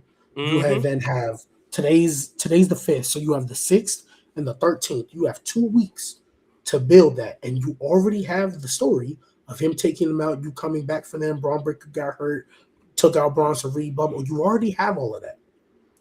All it takes is one brawl, and you don't even have to have a promo in the ring. One pre-recorded segment, and I'm hooked for Mania. You're right. That's all you needed. Now, granted, I think Gunther and Seth is the better match. I think it'll be real raps. I'm curious to see how they're going to build it and Gunther's reasons as to why he went after Seth. I'm curious to see. Nevertheless, to say that he's been cleared and because you wanted to do this proper, you could that's the reason they gave too. That shit was nasty. If they care about doing the stories proper, why is Pat McAfee? I agree with you, G. Why is Pat McAfee and Jelly Roll crucial components to arguably what was the bigger story out of your whole company for a while? I agree. And now it's dropped all the way to 4th place. How are we feeling in Malik? Because I don't know if I've heard your thoughts on this. I've heard G's thoughts because we did that episode when it was just us. How are we all feeling about the women's builds? Like Stephanie and Liv, Jade and Rhea. How are we feeling about those builds? The only one that really isn't working for me is Jade and Rhea. That's just the only one that I'm not really feeling. Jade and Rhea is like you adding Michin and B-Fab. It's like once again they're adding outside people to these stories that don't need to be there. Like Michin and B-Fab was getting their ass beat by Jade for weeks, bro. They was getting destroyed, demolished by Jade, and now it's like all right, for months, bro. You whooping our ass so badly. Let's team up, man. Team up. We tired of getting picked on. We tired of getting bullied. We'll go ahead and align ourselves with you. Beachin and B-Fab are cool. I'm saying nothing against them, but like, why do they have to be involved in this story with Jade and Rhea? You don't have to involve these outside people to these stories. I don't understand. Makes no sense. Liv and Stephanie, I get that because of Judgment Day and everything, so that makes sense. I'm cool with that right there. Raquel and all this, Roxanne, that makes sense because it's a group thing. They've been a group for a minute. I'm cool with that, and the build has been okay. I don't mind it. It could be better, of course, but it's not terrible. I like the Steph Liv build. The women's tag team stuff is cool. It's fine. I expected a little fatal 4-way. That's fine right there. And then Asuka and Io, I mean, it could be better too, but I just want to see the match. I think the match itself will be really, really good. But Rhea and Jade is really the only one where I'm like, you didn't say AJ Becky. You're overcomplicating it for no reason. Because Jade's not good. Wait, you didn't say real quick before we jump into Rhea Jade. You didn't say Becky and AJ? How you feeling about that one? Again, the build could be better because AJ's not there every week, so it's like they could add more to that. But when they're there, it's good though. I like the promo battles that they have and stuff. It's interesting, so it's good. But it's like Jade and Rhea is really the only one that I feel like they're overcomplicating. Because the first promo they did was a dick measuring contest, and then they said, "Ooh, I know what to do it. Let's make the Jade Fusion Collective." That's what they said. They said, "Let's make the Jade Fusion Collective." That's what they decided to do. So now here's your dilemma. Here's your dilemma you run into. Nobody's going to look good coming out of this because either A, Jade retains with the Jade Fusion Collective, making Rhea look horrible, or B, Rhea 1v3s the Jade Fusion Collective, rendering that group useless. That's what's going to happen. Yeah, it's bad. The Jade Fusion Collective, you are in a lose-lose situation with that feud. Either Rhea 1v3s the Jade Fusion Collective, and they have no point of existing, or B, The J Fusion Collective beats Rhea, and that's like Brock Lesnar losing to Retribution. Yeah, they booked themselves into a corner with that one. I agree with you, Malik. It's like them dudes was getting. Meechin and B-Fab were getting bullied for not just weeks, months, and they're like, yeah, we're gonna just team up with our bully. Hey, we're tired of getting beat by you. We'll just be your lackeys. All because Rhea checked on them and made sure they were okay. Yeah, like Rhea didn't It took do 1 anything. week and Rhea to ask one question.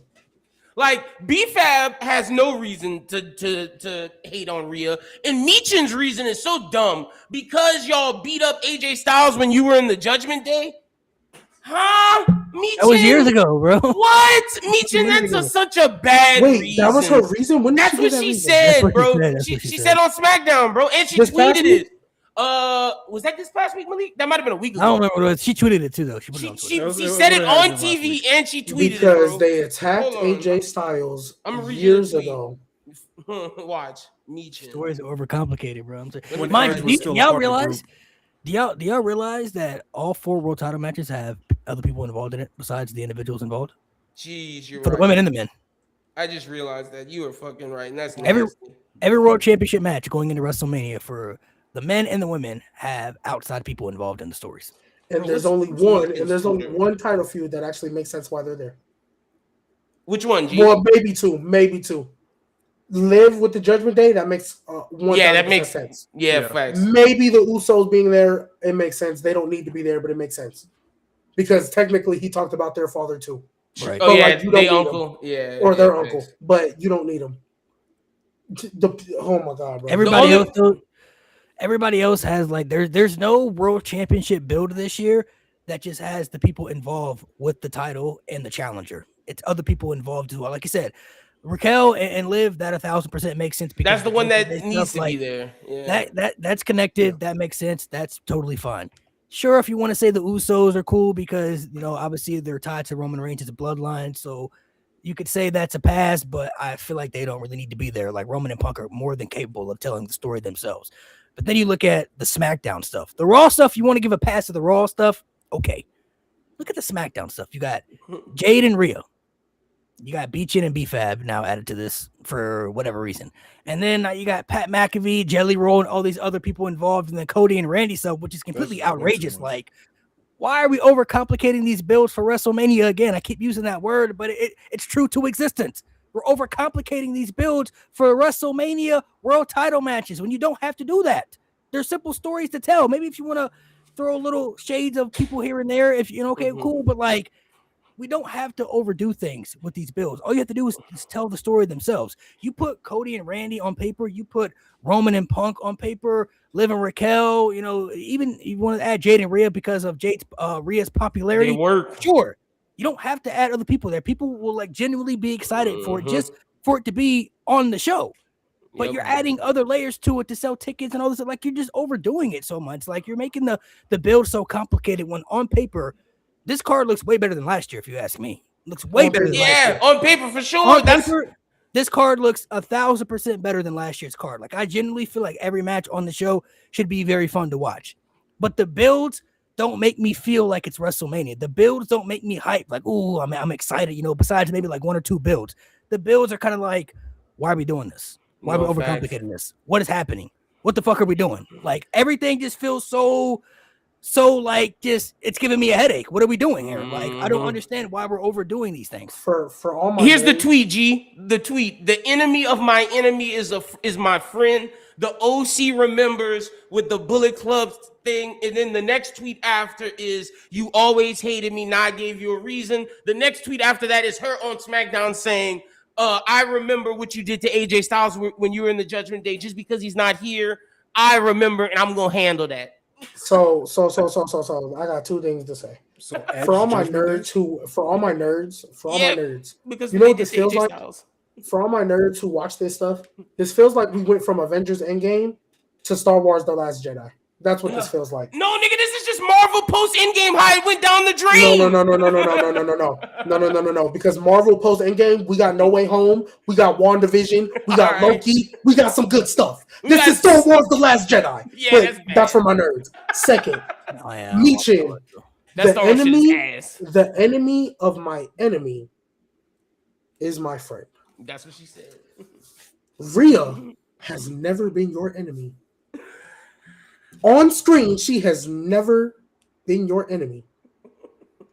So the enemy of my enemy is my friend, or whatever the case.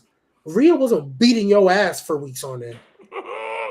Months, nigga. So because Rhea attacked AJ, okay, I'm gonna join Jade. But Jade was whooping your ass on her own and making you look like her little bitch. But that doesn't matter to you. It's what they did to AJ Styles now that he retired. Years ago. Somebody look that up. What year was that? Please somebody look it up. Michin wasn't even in the company when AJ was getting beat up by the Judgment Day. She wasn't even there. This was before she wasn't even in the company. So this is before she changed her name from Mia. This was when Edge was a part of the Judgment Day. Hold on, I'm about to look. 2022. This is before Vince left. We're talking 4 years ago. Oh, this is before Vince left because Damian Priest was doing that disappearing in the ring gimmick. It was 2022. This was during the AJ and Edge feud, bro. June 2022. 4 years ago, wasn't even in the company. 4 years ago. Yeah, because she had got released and then came back. Yeah, she came back and then joined the OC. But imagine was Gallows and Anderson even there? Yes, they were. They were. No. They weren't? No. It was they AJ, got brought Finn, back and I was about to say it was AJ Finn and Liv Morgan. Oh yeah, AJ Finn and Liv Morgan. It was. But they did bring back Gallows and Anderson later. They did They right brought back before after Mia Triple H Yim. took back control. Yeah, they did. Triple H, and they brought back Gallows. They started the club, and then they brought back Michin. No, it was Liv Morgan and who? Liv Morgan, AJ Styles, and Finn. Yep. And then Finn turned and went to the Judgment Day. That's right. Yep. And then it was we're like talking 2022. You want to know what was still going on at the time? This was peak Roman Reigns bloodline. Liv Morgan was a babyface. Yep. Cody hadn't even torn the peg yet. No, he didn't. He just started the Seth Rollins feud. It just started. Edge was still there. Yep. Randy Orton was gone. Yes, he disappeared. We didn't know where he was at. This was Butch. Matt Riddle was there. Butch was a thing, bro. Like the Brawling Brutes. Also that nigga. Oh man, I'm looking at Madcap Moss. Ezekiel was a thing. Ezekiel was a thing, bro. Like Michin is talking about a time that does bro. Dijak was there. Like, what the fuck is Michin talking about? Like, I'm fighting Jade. I'm fighting Rhea because AJ Styles got beat up by Edge's Judgment Day. Like, nigga. Oh, Chat did remind me. You're Mahani. AJ and Finn were feuding for a little bit too, at like November-ish. Like they had a match at Survivor Series. This is when Vin had vignettes every week. Veer's coming to Raw. Yeah, Veer's on his way. So I remember I'm pretty sure I've made videos and we talked about it on this pod. For all those people that were getting on me when I talked about how the women's builds are never good and nobody's excited for this, and everybody was like, "Oh, what are you talking about? Like the matches are great." I'm like, I don't care about the matches. The build was atrocious. The matches can be great, fine. I'm only talking about the builds. This is why. Yeah. This is why. This is when Rhea won that Elimination Chamber. I said, "Hey, I thought it was going to be saved because they had real life beef on X. They haven't even mentioned it. Not once, bro. They haven't even mentioned the X beef.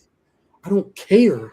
Cody Rhodes wasn't supposed to point at Roman, and that's why the men point at Roman, and that's why the men will. And this is not me. Buddy Murphy wasn't supposed to be in the background vignette of Roman Reigns getting attacked. And guess what? We got a great 45-minute match out of it.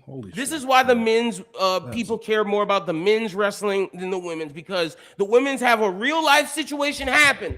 Everybody's hype.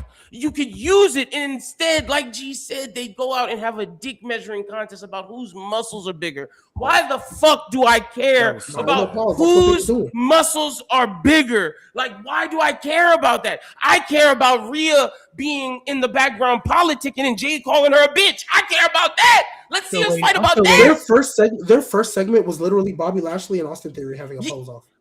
Literally, that's all they were missing. That's all they were missing was the fucking pose off. That's it. About that.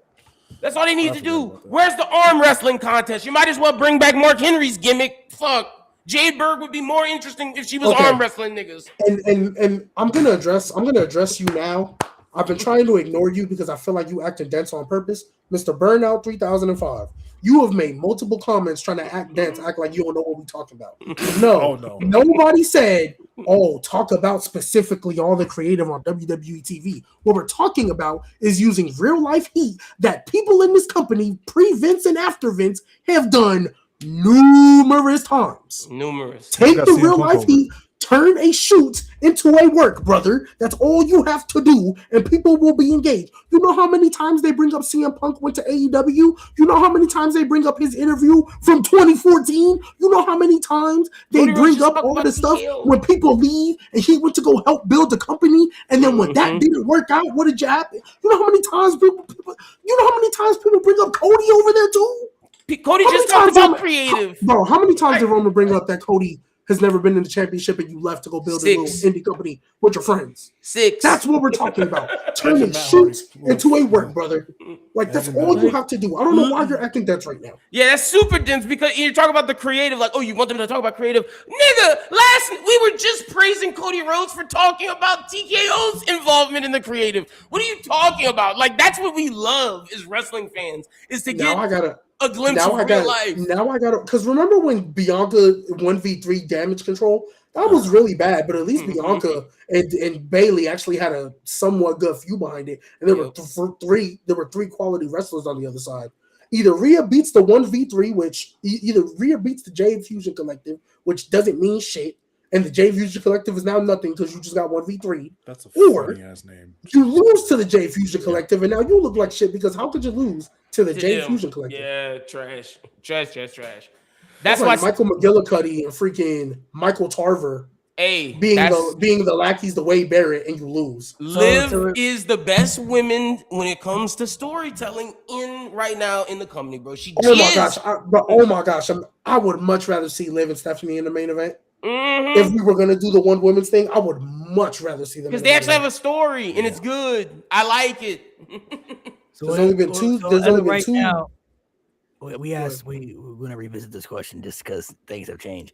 As of right now, who is still somebody that you feel in WrestleMania has to win? Is it still the same answer y'all had before, or do y'all feel like it's changed now? It's still over Femi. Yeah, it's over Femi for sure. I think Brock has no reason to win that match. And I'm gonna add Trick to it. I can somewhat live with everything. Well, Trick, it's really over. It's Trick. Like, they have no excuses. They better win. Javon, if he doesn't win because it's a ladder match, I'm okay with it. Yeah. Like, if they decide if they want Penta to retain, cool. JD better not win it. Rusev better not win it. Who's the other one? Dragon Lee.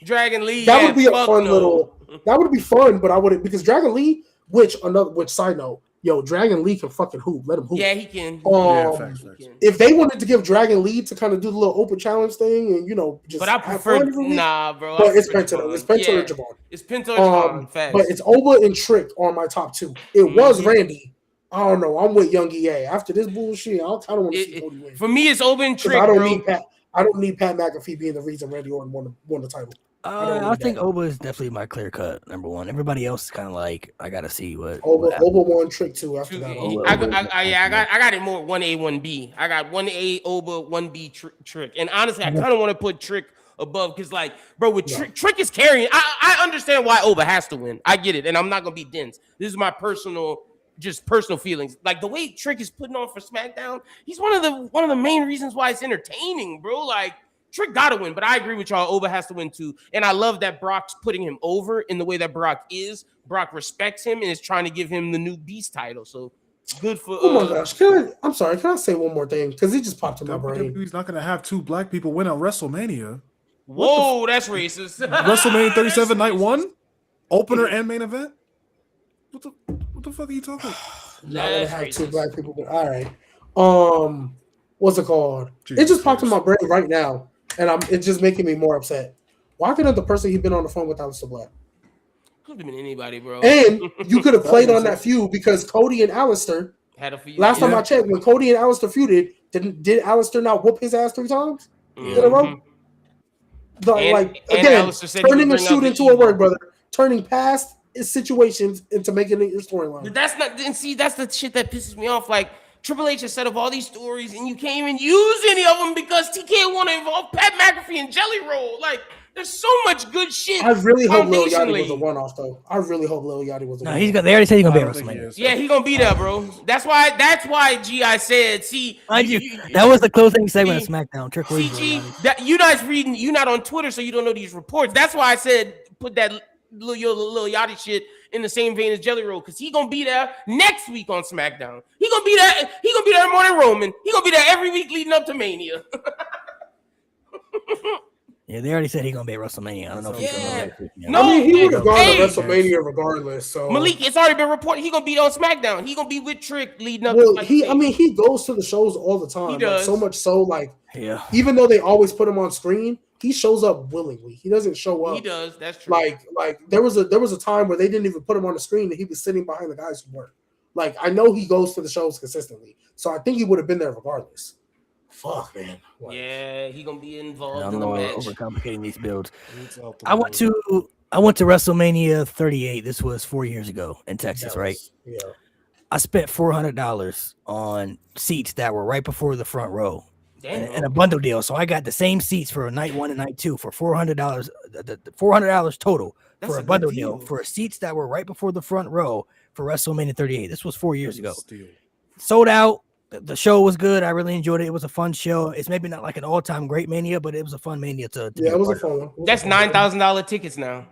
Nowadays, the front row, the seats right before front row, we're talking thousands and thousands of dollars possibly.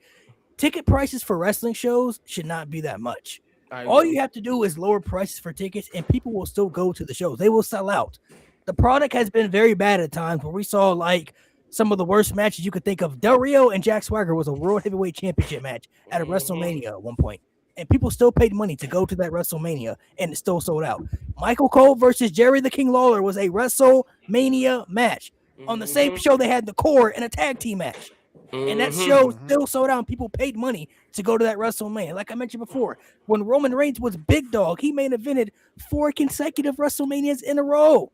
John Cena never did that. Shawn Michaels never did that. The Undertaker never did that. Stone Cold Steve Austin never did that. The Rock never did that. They gave Roman Reigns as big dog 4 consecutive WrestleMania main events, and 3 of them weren't even good. And let me still sold out. People still paid money to go to those shows. I'll let you go in a second. Hold on. People still pay money to go to those shows. If you lower the prices for tickets, as wrestling fans, people will go to the shows, bro. $400 for seats right before the floor seats. That was an incredible deal. I couldn't pass that up. We had the same seats for both nights. It was a vibe. It was a great view. Like the show was fun to watch. It was exciting, and the show was completely sold out. If you just lower the prices, bro, you will have no issue selling tickets for the shows, whether the product is good or the product is bad. It is some people's tradition year by year to go to WrestleMania with their families or whoever the case is, right? If you just make them affordable, the people will pull up to the shows, bro. You don't have to add these celebrities and these influencers who most of them don't even watch wrestling. They're just there for the vibes. They won't watch wrestling in WrestleMania the next year or the Raw after WrestleMania once their appearances is over with. They're not real fans. They're just casual fans from the past who used to watch, or they're getting paid to be a part of it for clicks and views on social media. And granted, yes, everybody would take that opportunity to be a part of something WWE related for WrestleMania, but people like us, we're actual real fans. We're going to continue to watch the product after WrestleMania and moving forward, even when it's bad. Some of us may not keep up with it week by week, but we're still tapped in, like, well, what's going on, the stories and everything. Like, we have to know what's happening. So if they just make this more affordable for people and just better the product overall with stories and stuff, you're appealing, I feel like, to the wrong audience. You are. You're trying to get these influencers and these casual fans from the past to be a part of this experience of these WrestleMania shows and to be part of what WWE's doing right now. And that's not an issue to an extent, but you're pushing the real fans away who watch the shows weekly and want to like the product to be actually good. Like, we don't want the show to suck. We don't want to come on here and talk about how we're not enjoying the shows and how we think the shows are not living up to expectations. Like, we want the shows to be watchable. We don't watch wrestling for it to suck. Granted, not everything that we watch we're going to like. There's going to be times that people get pushed that we don't agree with, or superstars, don't get, the titles that we want them to get, or whatever the case may be, storylines that we're not really invested into. That's completely normal. We've been watching wrestling long enough to understand that logic. Like, we know that we're not going to like everything that's presented to us on TV. But when there's a really, really bad period, you can acknowledge that like it's really bad right now. Like the product is really suffering. It's not just like one thing. It's a multitude of things that are happening right now that don't make sense and that are making the product not enjoyable to watch. You have to appeal to the real fans that actually enjoy the shows, that want to spend their actual money to go to the shows. That's what it's always been about. You know, when Vince was around all those years, I saw a thing that came out about WrestleMania 19. Now, granted, this was 2003, so times were very, very different. But the nosebleed seats were $15 and the floor seats were $400. So from a range to $15 to $400, that's an easy, accessible, affordable today for WrestleMania tickets for families, for even your individual self. $15 for a nosebleed seat for WrestleMania. $15. If you just look at the prices of 39 or 40, or if the show is really selling you $400 for a nosebleed, bro. I mean $400 for floor seats. Look at that. We're talking. This is your cheapest ticket. Cheapest ticket is almost for 2 nights. That's plus tax. Yes, that's 1 night. Oh, that's 2 nights. No, this is 2 night. This is your cheapest ticket. Mind nosebleed. That's that $393. That's going to go up because of tax fees and all that stuff. So that's going to be around the $400 type range. Absurd. We're talking $15 for nosebleed tickets. And then if the show is really, really good and you want to spend some extra money for floor seats, $400 for a floor seat ticket nowadays, bro, that's a nosebleed seat. $400 is a nosebleed seat now. So imagine you go pull up the floor seats. Oh, that $9,000 minimum. Minimum. It's probably more than that. We're talking. I'm gonna give you the closest floor seat. It's 10K, bro. Gotta be, bro. Y'all, hey, I want this to be clipped. Y'all want to see the closest floor seat that they have? The closest one. It's gonna be more. This is right where the hard can be. Or no, I don't think this is gonna be the. Well, yeah, I'm pretty sure it's the hard can. Second row, because this is available right now. Second row, seat 14. Who we got? Oh, that's 20K. I think it's kind of blurry. $32,000. Nah, nigga. Oh, hell no. $32,000. That don't have shit to do with Cody Rhodes. That don't have shit to do with Randy Orton. That doesn't have shit to do with Triple H. That is T motherfucking KO, nigga. $32,000. Like, bro, there's no way. 32 bands. That's a down payment on a car. A car, bro. There's not even a down payment on a car. That is the car. That is the car. That's the reason why this is like this is TK motherfucking O. And I've seen people in the comments say this. I've said this. They want WWE to be like UFC. They saw they were in a boom period. They saw the sales of 39. They saw the sales of 40, and they were like, "Oh, we're gonna make this like the UFC." Get all the influencers and UFC fans. I mean, not UFC fans. All the celebrities to come. They'll pay the high prices, and because it's like that, the fans will want to come. But they don't realize that's not fucking wrestling. The reason we were in a boom period was because the wrestlers were doing well and the ticket prices weren't absurd. No one's going to sell out a venue with tickets being $32,000. It's fucking bullshit. That has nothing to do with Cody Rhodes. That has nothing to do with Randy Orton. That has nothing to do with Roman Reigns. That don't have shit to do with Triple H. That is Ari Emanuel's greed. That is greed. That is capitalist greed. Somebody said, I better get a pen. I'm paying $32,000. I better get a 1, 2, 3. Like, bro, that's fucking greed. Like, there's nothing else you could say. That is capitalist greed. They are billionaires who are greedy. They rather, and see, this goes back to TKO as a business. TKO is so greedy. They became one of the best sellers in terms of the fight game.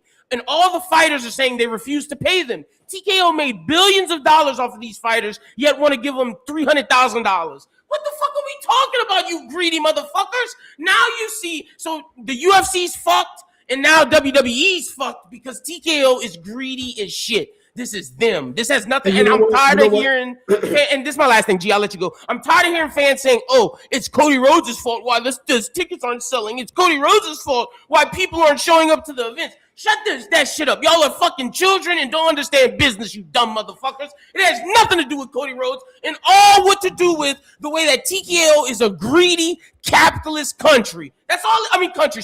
Company. That's all it is. They're greedy capitalist pigs that want to make as much money as possible without paying their employees. That's all it is. Go ahead, G. I think Vince did this on purpose. That's what I'm about to say. At the end of the day, I blame Vince McMahon for selling this fucking company to TKO when he didn't have to.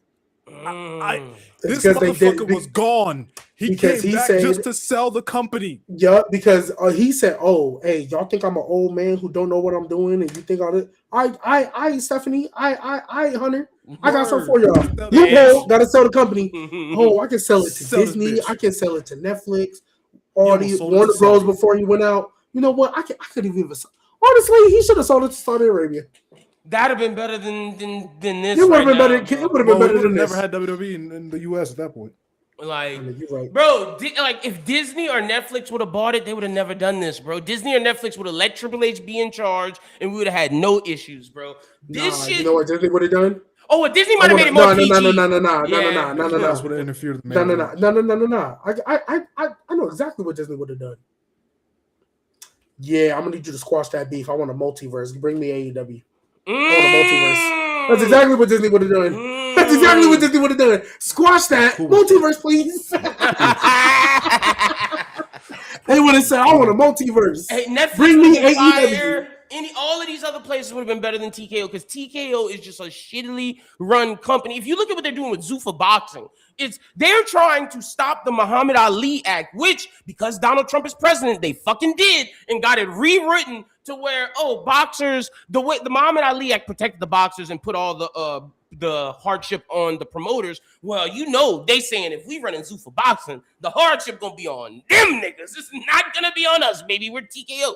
And they're just doing shady business to make as much money as possible. And that shit is just gross, bro. That's why UFC isn't selling as well. That's why like a lot of their industry and a lot of things they're doing isn't doing as well because their business model is just fucked.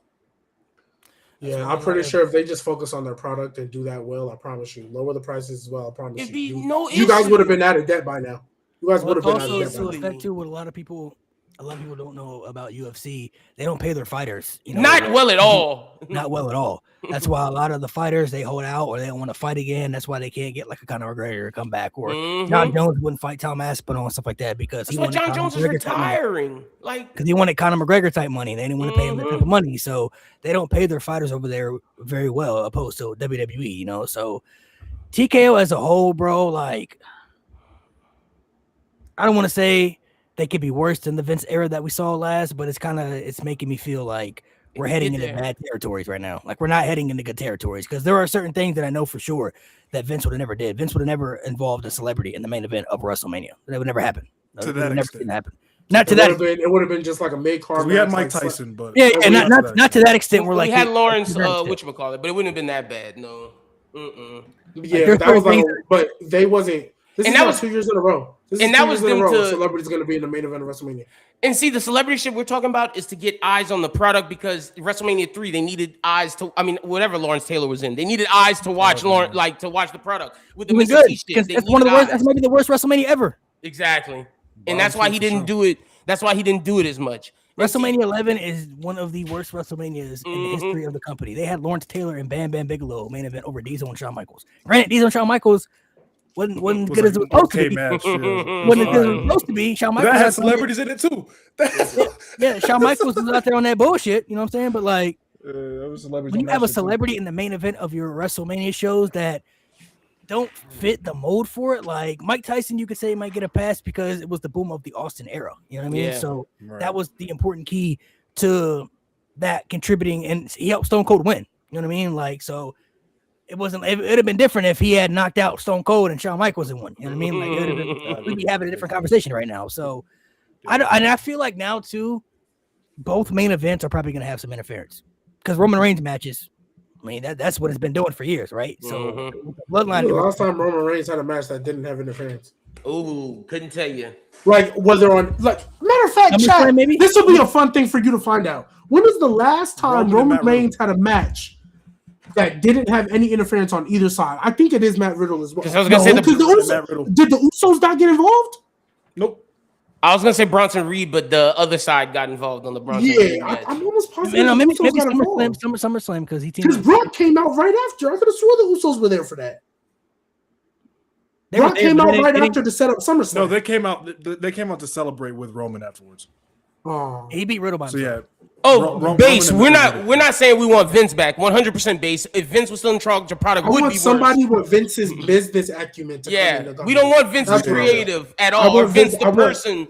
Yeah, I just want his business. Because I got to clarify, because the chat thinking we defend no base. Vince deserves to be in super hell, 100%. But send that nigga in the under the jail. But the idea that he cared about he cared about the fans in terms of ticket sales. We want that back. We do not want Vince the person back or Vince's creative back. Fuck no. Fuck that nigga. That's funny as fuck. Someone said TKO must have only watched WrestleMania 1, and they said, let's keep doing that. In the 80s, bro. Did y'all see? At that time, it was like the Rock and Wrestling connection. Like that. Did y'all see Tony Khan put in a bid and only got out? He got outbid by TKO, but Tony Khan was in the running to buy WWE.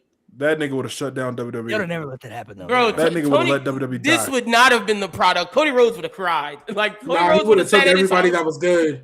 Honestly, you know what I really, really think? I think Tony Khan, and I'm being so for real, Mo. You talk about he would have let WWE die. Nah, he would have took all the WWE niggas and just did what he's doing to AEW, because you know that's what he wanted. You know that's what he want. You're like, that's why you got come on back. Hey, it'd have been Ring of Honor, nigga. Like, he would have been like, Cody, we don't need you. Hey, big dog. Hey, go ahead. Hey, bring your cousins with you. Hey, Cody would have had to go into New Japan, bro. Cody would have been back in Japan. I don't know if it that bad. They would have never sold to Tony Khan, though. They would have never let that happen. I don't think Vince would. They would have sold to Saudi before that, bro. Before they sold to Tony Khan. True. Bro, y'all remember that night on Twitter when Nick? It was reported that they sold it to Saudi. Oh my god. Oh, niggas, crazy. That was wasn't it like not too long? Wasn't it like the Monday after? Yeah, it was. Hey, and then you know what we got that night? Which would help confirm it? Hour-long free commercial break to watch Omos versus Elias.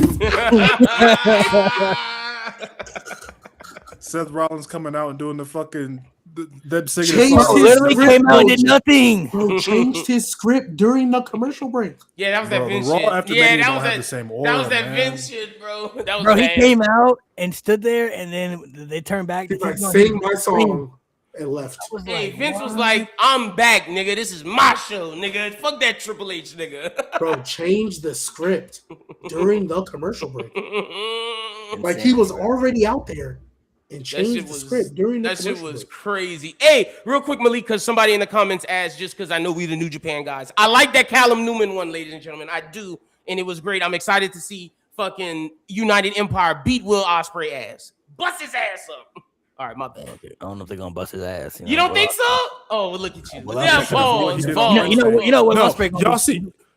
My fault, Malik. Finish, my bad. You know, Will Ospreay gonna be champion eventually, so you know. Yeah, he will. But hey, he tried to recruit United Empire to fight the Death Riders, and I think they're gonna team up and jump his ass because United Empire don't fuck up. Yeah, because Will Ospreay is fighting John Moxley right now, so he went back to New Japan to ask his homies to come help him, but he don't realize they not his homies no more because he left them and them niggas hate him. Like, bro, that new nigga in charge, Callum Newman, is a dog. Did y'all watch Dynamite this Wednesday? Yeah. No, I was 6. I didn't watch that. This man Ospreay pulled a 2023 Full Gear MJF. Yeah, he did. Oh, what you mean? My God. So before the match, Pac attacks Will Ospreay. You know, he has the bad neck and all that. They have him getting checked on and all this shit. Then he gets in the ring, and they have a normal match where Ospreay is literally getting his neck worked on. Fucked up, yeah. And he just wins. He just beats Pac. Yeah, he beat Pac ass. Oh, so you talk about like what they did with Jay White? Basically. Yeah, yeah, essentially, yeah, facts. He won by a roll up, but yeah. He beat Pac by roll up. Dynamite, hey, real shit. Dynamite post that pay-per-view has not been good. I'm just gonna call it spade to spade. Tony Khan can give us great pay-per-view.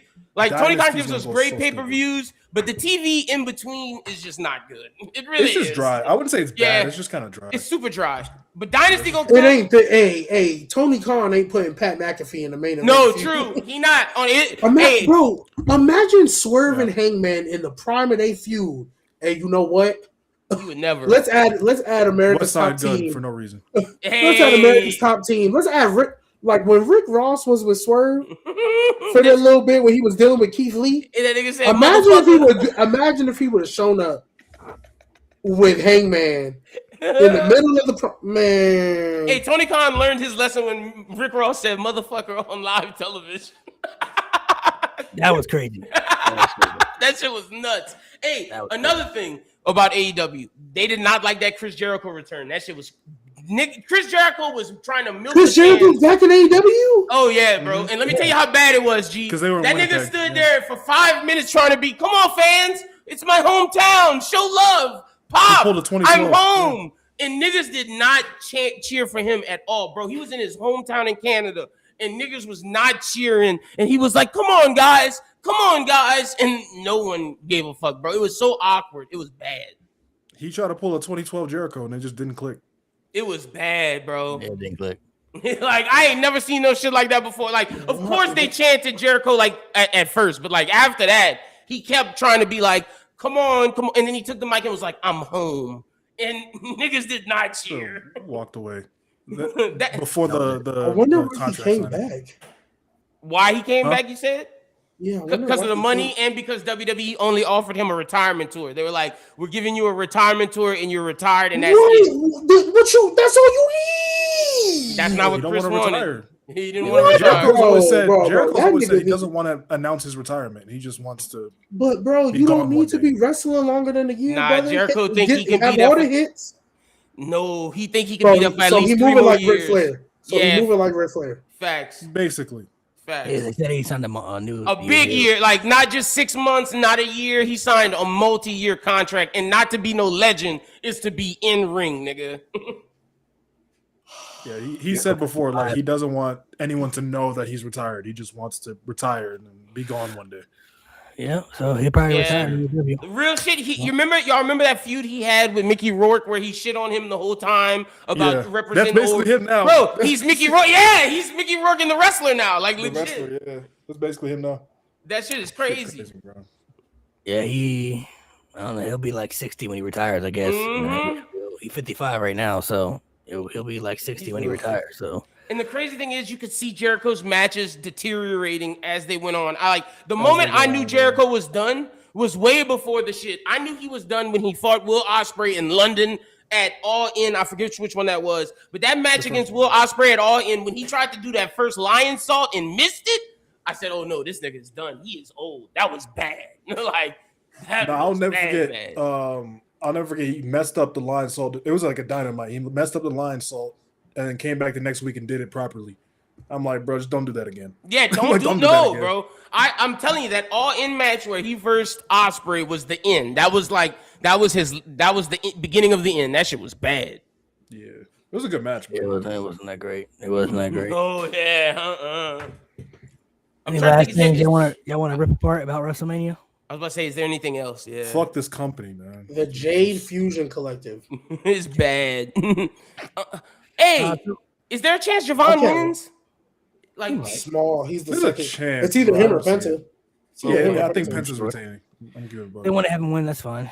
Hey, to somebody else's comment, that means 3 black people are going to win today. That was one of the dumbest comments I've seen today. Jesus hey, Malik, Christ. do they do the mask versus mask for El Grande at Mania, or do they save it for AAA? I think they should. I thought they were going to do it at Mania. They'll probably save it for AAA. They need to save it for AAA, bro. Yeah, They're more over. It'll get more interaction in AAA yeah. than it will for WrestleMania. So they'll probably get that shit off. Oh yeah, that's another reason why Raw was good. They kept the El Grandes off my TV. Stop it, Mo. I appreciate the it. El Grande. So much. Mo, now you be cooking with a lot of shit you say, but the El Grande thing is a miss, bro. I'm not gonna lie. That shit is ass. It's like you said earlier. We got bigger fish to fry. You worried about some niggas in masks? No, that's right. Well, we got bigger fish to fry, nigga. I loved Raw. El Grande actually cooking though. Lovely. Yeah, El Grande's actually pretty good. You saw Rio and Bravo. I know you see his stuff in AAA. I know you see his stuff in AAA. No, I haven't because I don't want to see that shit. Keep it over you there. know it's good, nigga. But your goat is over there cooking. That is literally my least favorite gimmick of all time. See, so I feel like you're not watching the AAA stuff. It's worse than the Great Khali and Jinder Mahal. Hold on. It's worse than the Maharaja? Yeah, all right, brother. Gimmick-wise, yes. Gimmick-wise, yes. He just hating this to hate at this point. He just hating this to hate. No, that shit's ass. Because, bro, the match they had on Stand and Deliver versus versus Swipe Right. You saw Stand and Deliver yesterday with Bravo. That shit was amazing, bro. That shit was amazing. I didn't watch. Swipe Right and Bravo and Rio did they thing, bro. They did they thing. I fell off on NXT. And NXT, I'm kind of like. Also, shout out to Tony D. Ever since Tony D took that shit out of a ponytail and started wearing his shit down, that nigga been cooking. Wait, he won? Yeah, Tony D the champion, nigga. Wait, he won what? He won what? He won the NXT NXT championship versus Joe Hendry, Ethan Page, and Ricky Saints last night. And I think Ricky Saints and Ethan Page are getting called up because of it. Yeah, I think they're probably about to be called up. They're getting called up. Shout out Tony D, I guess. JC Jane's getting called up because they gave her like a whole, like they showed all of her old highlights. They showed all her best moments. And then she well, in fairness, JC Jane been in there since Mandy Rose. So it's about time she got called up. Yep. JC Jane lost too? I haven't watched it. Yeah, she did. JC Jane lost. Lola Vice. Yeah, Lola Vice the champion now, nigga. Yeah. That I heard about. I think so who won, Zoruka, or because I'm assuming that was a match. Yeah, so Ruka won. So Ruka won. Bizario. Yep, and then fucking whatchamacallit won. Tatum Paxley, which means I think Blake Monroe's going up. They're saying she's going up as well. This was a loser leave towns match? No, but they're just saying there's nothing else for Blake Monroe to do really. Miles Born beat Johnny Gargano too. Yeah. Oh, I mean, I knew that was coming because Johnny Gargano. I mean, I feel like Johnny Gargano about to leave WWE entirely. She might as well. He should at this point, bro. Yeah, he ain't doing shit. He ain't doing shit there. Not at all. Let me ask y'all, because Lola's champion, I think she's gonna be a transitional champion. Who you think gets it next? Solo Ruka or Jada Parker? It's gonna be one of them. It's gotta be Jada first. She been chasing that shit for a minute. It's gotta be Jada first. Honestly, bro, I don't think they're gonna build around either of those two. If I'm being honest, bro. Oh, you think it's gonna be the girl, female Kendall Kurt Gray, Angle? bro. Yeah, female Kurt. Yeah, Kendall Gray is nice, bro. She is nice. Yeah, she is tough. She's tough. I think she lacks a little personality when it comes to her promos. In the ring. Bro, she's so good that Dave Meltzer said she's the best women's wrestler ever already. Like that nigga. Now I gotta hate on Kendall Gray. That's how Gray is really good, bro. She's incredible, bro. She really is. Really good. They might end up giving it to Sol Ruka because I think she's probably the most over, one of the most popular or one of the most over. But her and Zarya could like have a little feud with that championship too. So I was about to say, why can't Zarya get one, bro? I think they're gonna give it to one of them though. Sol Ruka get a lot of love. But before Kendall Gray, I think it's gonna either be Sol Ruka or Jada Parker, and then Kendall Gray's gonna beat it from one of them. Don't forget they got Kelly Armstrong coming up too. So true. She about to debut on NXT too. So true. Jada, I don't know if they're gonna pull the trigger on Jada yet because she haven't even got a mid-card title. You know what I mean? So that's the thing. That's why I think she needs something. That's why I think Jada's gonna be the next one. Yeah, that's why. And plus, her and Lola got a feud, so I think they could give her a little bit before they bring her to the main roster. Because I think Jada. So is what was also Jada doing on Stand and Deliver? She wasn't there, bro. They ain't giving her. Show. So who's she been feuding with this whole time? She feuded with Blake Monroe. She been feuding with Blake Monroe. She beat Blake. Did she beat Blake Monroe? It was Kalani Jordan. Oh yeah, Kalani Jordan. Yeah. She did feud with Kalani Jordan. That's true. Because Kalani Jordan's still doing this. I don't know if I'm a heel or babyface gimmick. I think she might have chosen. I'm not sure because Kalani Jordan's character's weird. Like I don't know. Because she tries to be serious, but you can't take her serious because she looks not at all, bro. Yeah, she really doesn't. Like that's the one thing that makes Jada Parker stand out. She got personality. Like as good as Kalani Jordan is in the ring, if she could have a 5% of Jada Parker's charisma, she'd be better, bro. Oh yeah, if she had that charisma, she'd be through the roof. Her ring ability isn't terrible. You know what I mean? It's just not at all.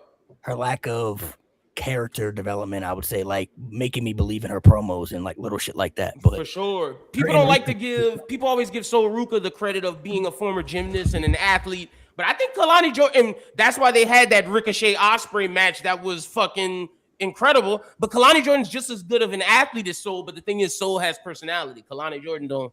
She's like Plank. I think Sol is a little bit better of an athlete though. Like she doing shit. That's fair. That's fair. She doing some real shit that you ain't seen women like do, like in WWE. Not saying they couldn't do it, but like they just like I never seen them like when she doing like springboard hand, like cartwheel backflips and shit over the top rope. Like that's just like oh shit, like she can. Her Rumble performance was Sol is for sure the best athlete on NXT women's wise. She might even be the best on the main roster, but Kalani's right there. That's all I'm saying. Because she goes for Kendall Gray too. Kendall Gray was wrestling. They said she was wrestling dudes in high school. Bro, Kendall Gray is Kurt Angle with a skirt, nigga. Like that shit is crazy, bro. Like she got the little straps too. She pulling down. Yeah. Honestly, Kendall Gray is what they want Maxine Dupree to be. I ain't gonna lie to you. Facts. And Maxine Dupree will never be Kendall Gray. Never. Yeah. They want Maxine Dupree to be Kendall Gray, but unfortunately, Maxine Dupree ain't a hooper like that. Holy shit, Kendall Gray's good, incredible. but Kendall Gray already in the short time frame when she was in Evolve. I'm like, why is she in Evolve, bro? She's too good to be down here. Like, she won the championship like that. She's too good to be in Evolve, bro. I'm like, she need to be in NXT. She's the only Evolve person that consistently brought the Evolve championship to NXT. Oh, and Swipe Right, because they like Swipe Right. They also Swipe Right is cool. I like them. I like Swipe Right. I like them too. That's why I think it's time for Ethan and Ricky to leave, because they got all these Evolve niggas. Like, let's see what they can do. Skirt Angle. Crazy. Skirt angle, man. That's the new thing. Skirt angle. I love that. Before we head off here, does somebody because I'm always the one doing it. Somebody want to put it together, something like a little pick between the two or something before we head out. Something just different. I got a pick between the two for y'all. Do it, G. Oh no. What faction is worse? The Pure Fusion Collective or the Jade Fusion Collective? Oh my god. The bars in hell. Pure Fusion Collective. Pure Fusion Collective for sure. Yeah, Pure Fusion is just significantly. You know why I think Jade Fusion Collective is worse? Because it is actively bringing down multiple quote unquote main event stars. That's fair. The Pure Fusion Collective always started off as mid-card. Yeah, it's kind of insulting to our intelligence. You got your ass beat, and now you just rocking with her. Okay. Yeah, that's that shit. Malik was right. Yeah, because the Pure Fusion Collective didn't insult my intelligence. I just hated that they lost their first match. Somebody put together a pick between the two WrestleMania match edition. I got you. I'll do one real quick. Just put a bunch of WrestleMania matches together. Main event matches. Somebody said chill on the baddie. No, this matches. Just matches. Okay, gotcha. What do you mean chill on the baddie section? What are you talking about? Mo, what's your favorite WrestleMania match? Favorite? Roman Brock 31. Roman Brock 31. That's gonna be what we're comparing it to. Okay. But if we're talking about what's better, I'd probably put a few above that. Yeah, just put like end of an era. Make it hard. Make it hard. Yeah, I got you. Roman Brock 31 is gonna be the bar. We don't just set the bar; we are the bar. I'm probably gonna watch that match when I get back home from doing Uber Eats. Fucking love that match. Dang. That's all right. You stealing people food too? Crazy work, man. Put a couple together. Yeah, I got a bunch of them. That's crazy. How many you got? I've had that happen. I got like I could do up to 50 because I got a list of the best matches. I'm gonna put them up against the Brock match. The one that Mo said. So yeah, I'm probably gonna. So what are you gonna do? You gonna do like switch it out? Like what match? It's a match like. I can switch them out if you want. You gonna compare the two matches or? Yeah, I was gonna say which match you prefer, and then I was gonna say the match Mo said versus this match, and then once y'all all picked, I would do the Brock Roman match versus another match. Or I can switch them out if you want. It's up to you. Do like I would say do like pick one particular King of the Hill. You want me to do King of the Hill, where the winner stays on top? Yeah, pick one particular match and then name another bunch of matches, and then we'll tell you if we think that match is better. Okay, yeah, we're gonna do the Malik way. Yeah, that's what I thought. I got you. Don't worry. All right, so I got the list. So the match that we're doing up against is Roman versus Brock 31. So we'll go in order. Malik, G, Mo. Roman versus Brock at 31 versus Bret Hart versus Stone Cold Austin at WrestleMania 13. Which match is better? We'll go with WrestleMania 13 easily. G. You better be nasty. WrestleMania 13. He wanted to say Brock versus Roman. All right, Mo. I do too. I do too, but 13 respectfully clears. Okay, good, sure. Good. Brett can have some moments. We got another one. All right, so we got Brock versus Roman at 31, or Edge versus Mick Foley at WrestleMania 22. Ooh.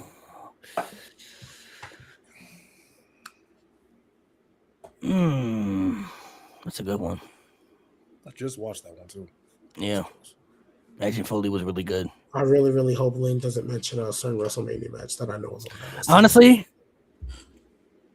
I'm gonna say Brock and Roman 31. All right, G. Only reason I'm saying that is because I don't know if I would say Edge and Foley was the best match on that WrestleMania. I think Brock and Roman was the best match on Mania 31. Ooh, okay. But even with that, I think that moment, even though it was an all-time great moment at the end, and they had a good match before, I'm taking Edge and Foley. Yeah, I'm taking Edge and Foley too. I think Edge and Foley was the better match. What you got, Mo? As the Edge guy, this is interesting. Mo likes to be edged. What? Oh, I didn't say that, nigga. What? Pause. Crazy. Yeah, I'll go. Brock and Roman. All right. Next up, we're gonna go to starting with Malik again. Daniel Bryan versus Kofi Kingston at WrestleMania 35 versus Brock and Roman at 31. Brock and Roman was a better match. Kofi Mania was a better moment. Okay, G, what you got? Brock and Roman. Mo, Brock and Roman. I actually think Brock and Roman was the better match and moment. I think the cash-in was just ridiculous. Okay. You know what? I was gonna say something, but I don't need the chat trying to come for me today, so I ain't gonna talk about it. Go ahead, say it. What you gonna say? Say it, nigga. That's for a different day. That's for a different day. G Hogan. Nah, say it, bro. Say it. Nah, it ain't no G Hogan. I'll just we'll just say that for another day. All right, whatever. I want to hear what you had to say. All right, next one we got Shawn Michaels versus Chris Jericho at WrestleMania 19 versus Roman versus Brock at WrestleMania 31. Shawn Michaels and Chris Jericho. I agree, Better Malik. match. Shawn and Chris. Yeah. Shawn and Jericho Chris, and okay. Shawn, for sure. Yeah. All right, here's a Brock Lesnar battle. Brock Lesnar versus Kurt Angle at WrestleMania 19 or Brock Lesnar versus Roman Reigns at WrestleMania 31. Brock and Roman. What was it? Brock and Roman versus who? Brock and Kurt Angle at WrestleMania 19. I'll go Brock and Roman. Yeah, I don't even think that was Brock and Kurt's best match. Yeah, Brock and Roman. Okay. All right, next one we got is Batista versus The Undertaker at WrestleMania 23 versus Brock versus Roman at WrestleMania 31. It's a good one. Batista and Undertaker. Better match. Nice. That's the best match in WrestleMania 23, by the way, to me. That's not good.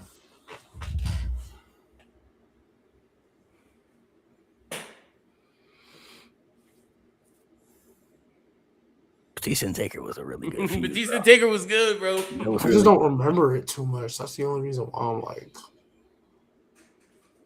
I know my answer. I'll say Batista, but I don't remember it too much. All right, what you got, Mo? Brock and Roman. Brock and Roman, okay. All right, I'll do like three more, Malik, and then unless you want me to do more, but I got three more. All right, this one's from the chat. They said Cody and Roman at 39 or Brock and Roman. Cody and Roman clears. Yeah, I agree. Cody Roman.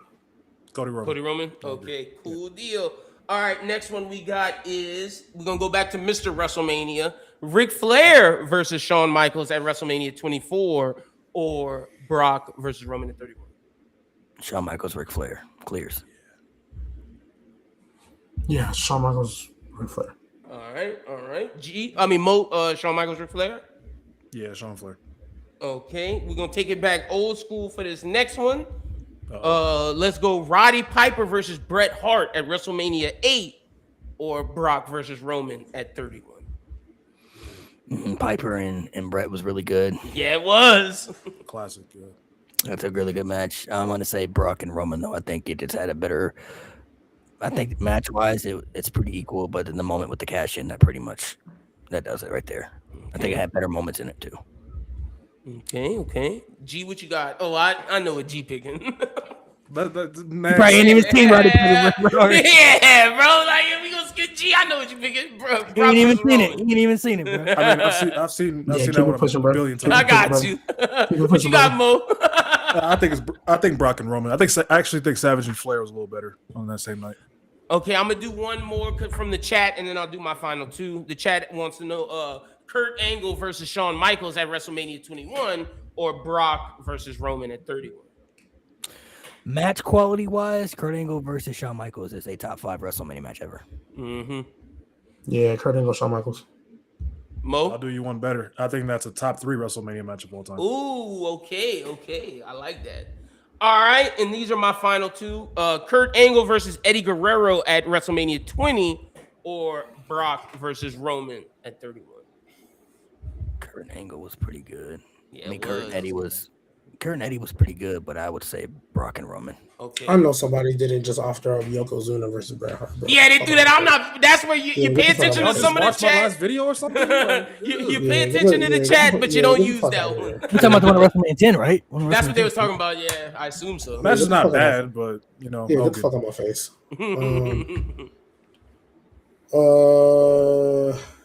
I'm sorry. What was the Kurt Angle versus Eddie Guerrero at WrestleMania 20 or I'll go Kurt and Eddie. Why not? What you got, Mo? And then we got one more after this. I'll give a slight edge to Brock and Roman. I might have to rewatch Kurt and Eddie. It's been a little bit.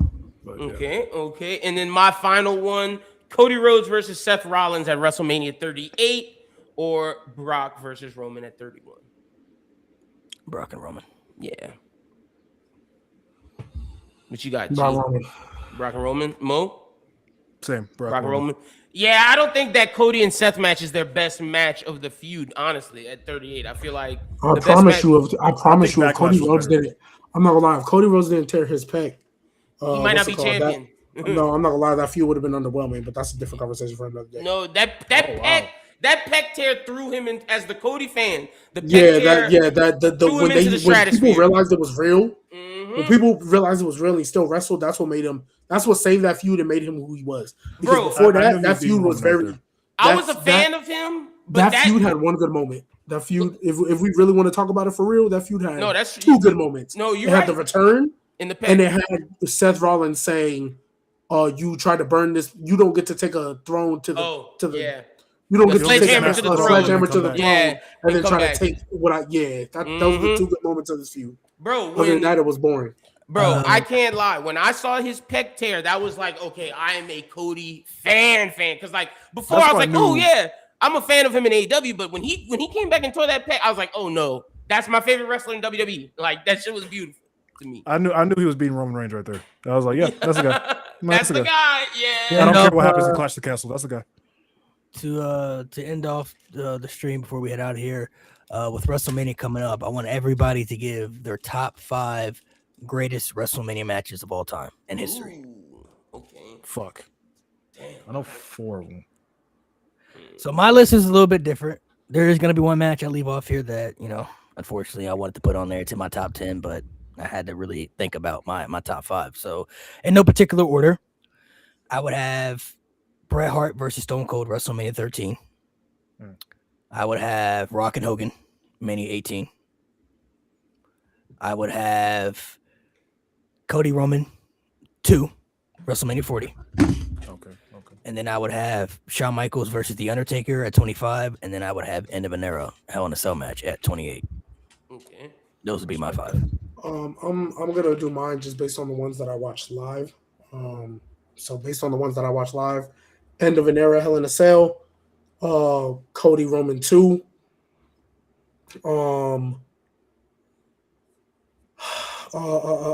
Becky Bianca. I think that one's better than the Charlotte Rhea one. Usos versus Kevin and Sammy, and then to round it off, John Cena, The Rock, Once in a Lifetime, the first one. Hell yeah. I like both y'all lists. I'm going to go with at number 1 because everything else won't have a number except number 1. Cody versus Roman, number 2 at WrestleMania 40. Perfect match. The Dudley Boys versus the Hardys versus Edge and Christian at WrestleMania 17, TLC. Got to have that one on there. Brett versus Stone Cold at WrestleMania 13, number 3. Number 4, I'm actually agreeing with G. I really love this match. Kevin Owens and Sami Zayn versus the Usos. That match was fucking incredible to me. And then finally, because it means a lot to me, I got Chris Jericho versus Shawn Michaels at WrestleMania 19 to round off my list. That's a good list. For me, at number 5, I'll go Austin Rock, X7. Number 4, End of an Era. WrestleMania 28. Number 3, Kurt and Shawn from 21. Number 2, I'd go Brett and Austin from 13, and then number 1, Taker HBK 25. Okay. We kind of had some similar lists and some differences there. This is actually gonna be the last one I ask because I'm curious now to see what everybody's answer is. If you had to pick one, what is the most overrated WrestleMania main event of all time that you feel like doesn't belong in high key conversations? Okay. A WrestleMania main event that you feel like doesn't belong in the higher key conversations compared to other matches. I feel like the easy answer is Brett and Shawn from 12. But I feel like a lot more people are a little bit. I feel like people are more harsh on it now than they used to be, and sometimes I feel like people are a little too harsh on it. But I think that's the easy answer. I got mine. WrestleMania 3, Hogan versus Andre. That shit's overrated as fuck. The slam happened multiple times before that. Like, like what are we talking about? What about you, G? It's hard to think about a main event that I feel like is overrated. Main event, bro. That'd be a main event match. I'll give my answer. I'll say WrestleMania 30, only because I feel like there's other main events now that have surpassed it for me. And honestly, that's what I was thinking as well. Like Mania 30 isn't a bad triple threat match, but I think there's other main events that have happened since then that I would rank higher than that now. And I think some people would put it in like top 5, top 3 conversations when I'm like, I mean, it's a good triple threat, but like I think Roman, Edge, and Bryan was better. I think the Usos, Sami Zayn, you know what? Kevin Owens is better. Mm-hmm. Roman and Cody matches both are better. Mm-hmm. With that same logic, I'm going to main event of WrestleMania 35. 35. People guess that match. Well, that's why I'm just being different because I didn't want to say the same. I do think though that is very much a match that is only remembered for the win, and even then, it wasn't even perfectly clean because it was a botch win. Mm-hmm. Like that, low key should be an argument for one of the worst main events, but we don't talk about it because it was the first women's one, and Becky won, so we just forgive it. Oh, man, because the match wasn't that good either.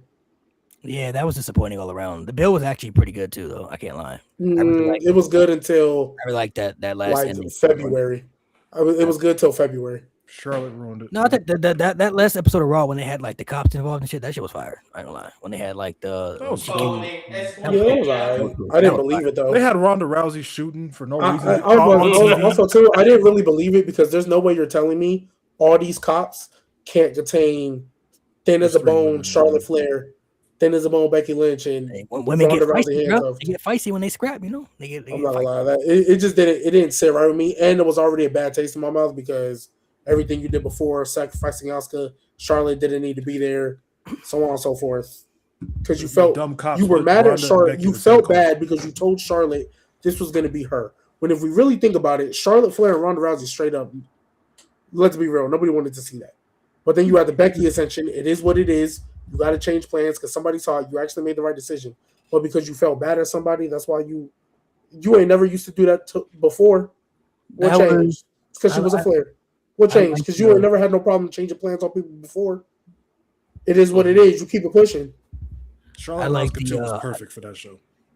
Yeah, I don't know why they didn't do Ronda Rousey and Becky Lynch. I mean, it was right there. But I did like the build, though. I felt like the build, they made it feel like this is how they would do the men's build. That's probably the only time I've ever felt a women's high-profile match where it's like, this is what they would have did with the guys. Like, they would have had the cops and everybody involved. Like, they don't do that for the women. Even now to this day, you know. Yeah, we see today with Jadeberg, like me and like exactly. Okay, it was okay, and then somebody just lied. They said Kofi Mania should have main evented. I don't agree. With that crowd would have been dead. Yeah, I don't agree with that at all. And it also didn't help that you pretty much gave away Kofi was winning by having a whole podium with the title sitting up underneath it and hard camming to it. Thank you for giving away that he's winning. Thank you. I appreciate it. If I remember right, too, they posted the fucking on WWE Shop. They posted the shirt of him winning before the match. Yeah, they did. I think so. Trying to get them the merch sales up. You could have got them. I guarantee you could have just rolled it out after he won, and it would have been the same. After he won. Yeah. All right, you guys, make sure you guys subscribe to the pod. We'll be back next week for our official WrestleMania predictions. We have a big collab next week that we're doing, so make sure you guys come through for that, man. It's going to be a big show. Hopefully, at least by next week, we have a different feel of how WrestleMania feels to us right now. So hopefully, the within the week, they can get us to change, Yeah, you know, our feelings about WrestleMania right now. As of right now, though, it's not feeling too hot. So fingers crossed, chat. Fingers crossed, man. Everybody in the chat, put the fingers crossed. Hopefully, we can get something working out for next week. Hopefully, we get the whole gang here too. So make sure you guys subscribe, thumbs up the video, man. Appreciate you guys. Join the G Maniacs.